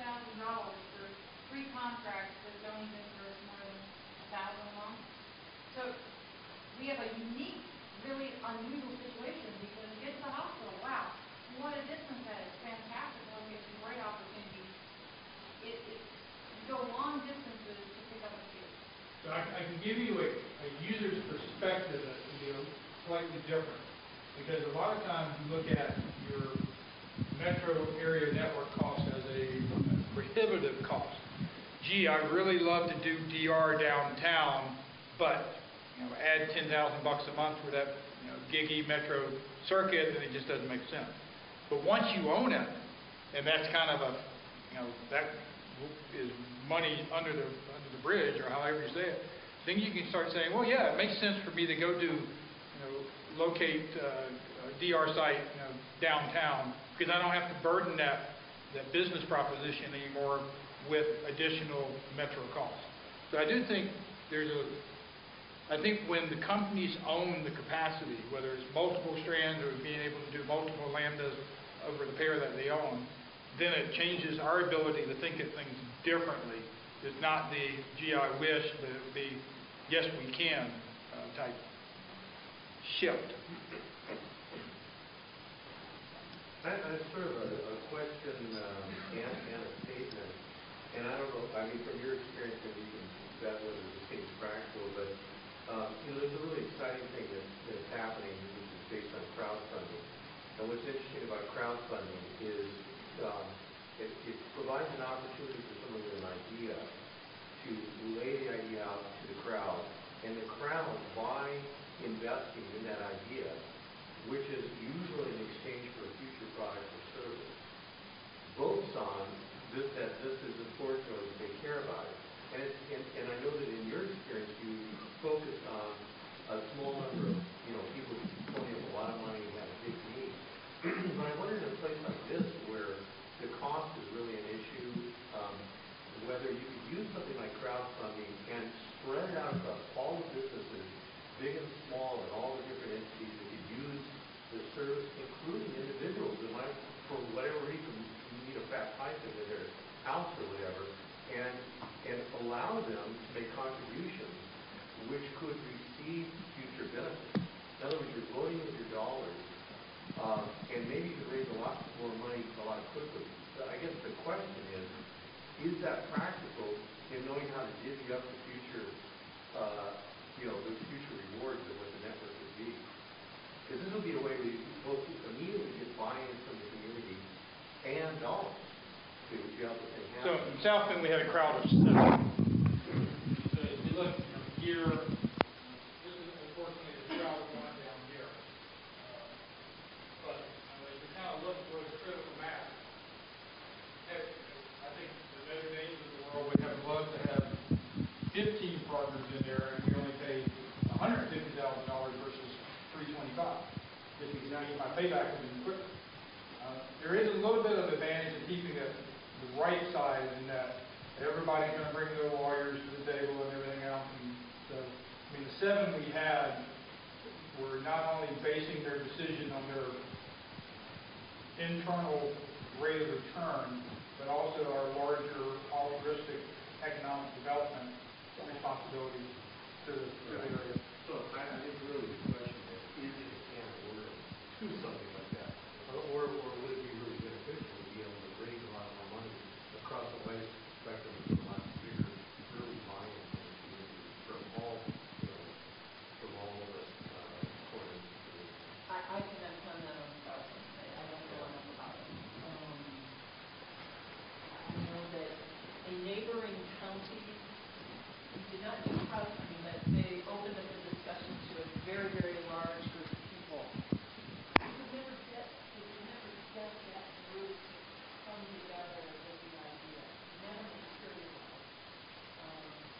And I know this is one issue, another different development because we didn't have the right people, and there were too many people around the system. The message got lost. Well, in this case, you don't have it.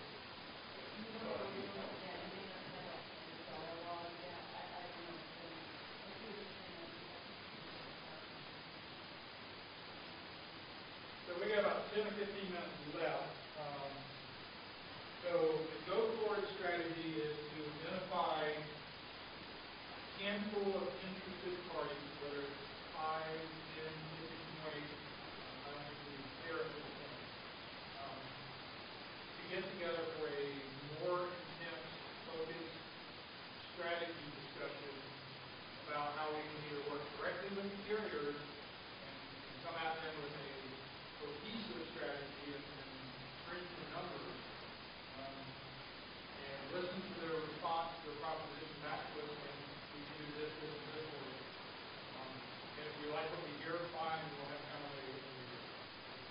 consortium approach to working here. And if we don't like what we hear, then we have a conversation whether we do a public-private venture type thing. Sound like a plan? Britt, I'm going to make you the focus. Yes, you guys probably I've got one email address, correspondence email you, got your addresses as well. So and likewise, colleagues that didn't make it here today or for whatever reason, if you think that they have a dog in the fight, you can be our champion on behalf of that and bring them into the conversation as well. I think that's an excellent idea. There should be a If you have a response, then you should make it still, or if you don't have a response. we have responses from both financial institutions and the larger institutions. I can make the game. I just think that you're debating the concept of actually installing and having your own fire truck public fire network. Well, yeah, I think we're trying to understand whether or not we've got enough connectivity and bandwidth to support the kind of businesses that we're trying to grow in our area. Well, I mean, for the service providers in the room, go back to your local regional leadership and say, the natives are getting restless here in Bozeman. Clearly, there's a disconnect. If we were happy with you guys, nobody would have signed up and showed up. No, I mean, it's great to hear. I just wanted to stress using the first part. So what we're going to do as a group of natives, we're going to kind of band together and get our own act together and approach CenturyLink and Opticom and whoever else with a concerted, unified strategy to see if we can get it. That's your goal when you're saying that. I don't think it should be the permanent logical, and also my fire license is involved in the corporation of the building and fire. I guess my worry is different than the one provider, it has no option. I really think it's critical you understand where you get the adventures on and well, we're all business people. We're not going to waste our money. Well, I think it's important to understand their expansion, optimum expansion, Opticom expansion, and there was, if you may throw dollars to that, and everything, there's really, somehow, I don't know how that occurs. You need to know the business needs, but you also need to know what growth is occurring.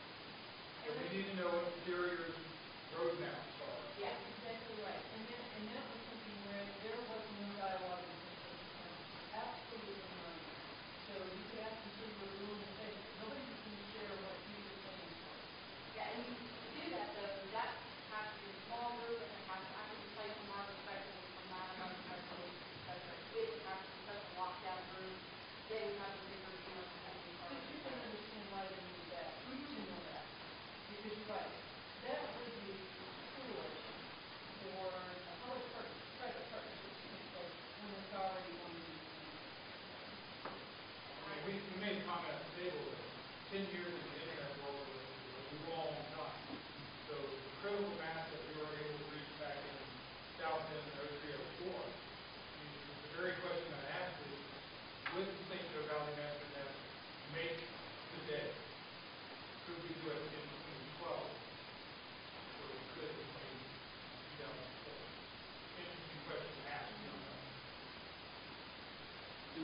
One thing that I do want to say is, as a marketing person for CenturyLink, that's important. We do a very involved with Butte County, all the way to Helena, and we spent some time yesterday in New York discussing similar topics with the new city council. One thing that I would give kudos to is, maybe put some lines in Brit and Prospera and some of the groups are doing. One of the things that I appreciate about Bozeman, and that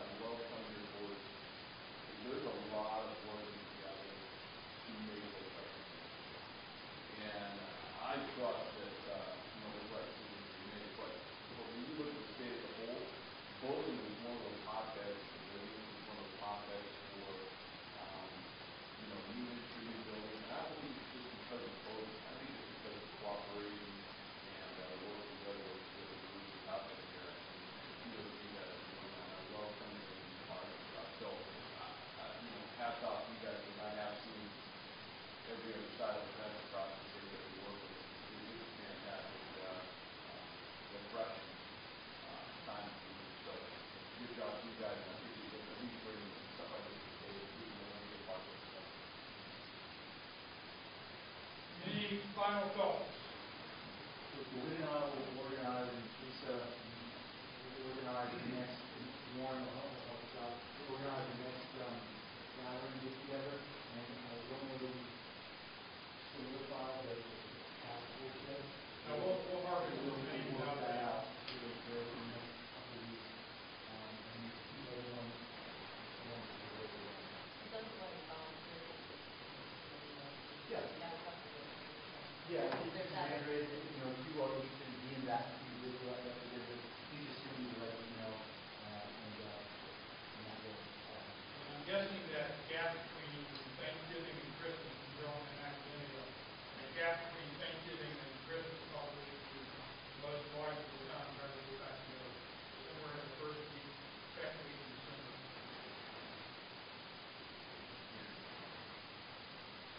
Not final week after January.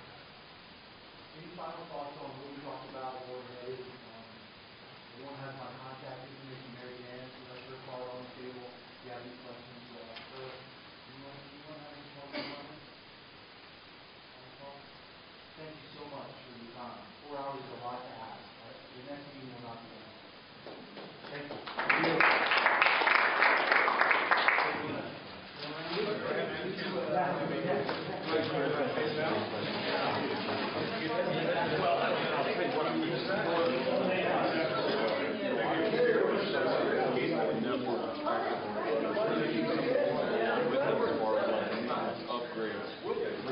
Things like that, some of those great competition.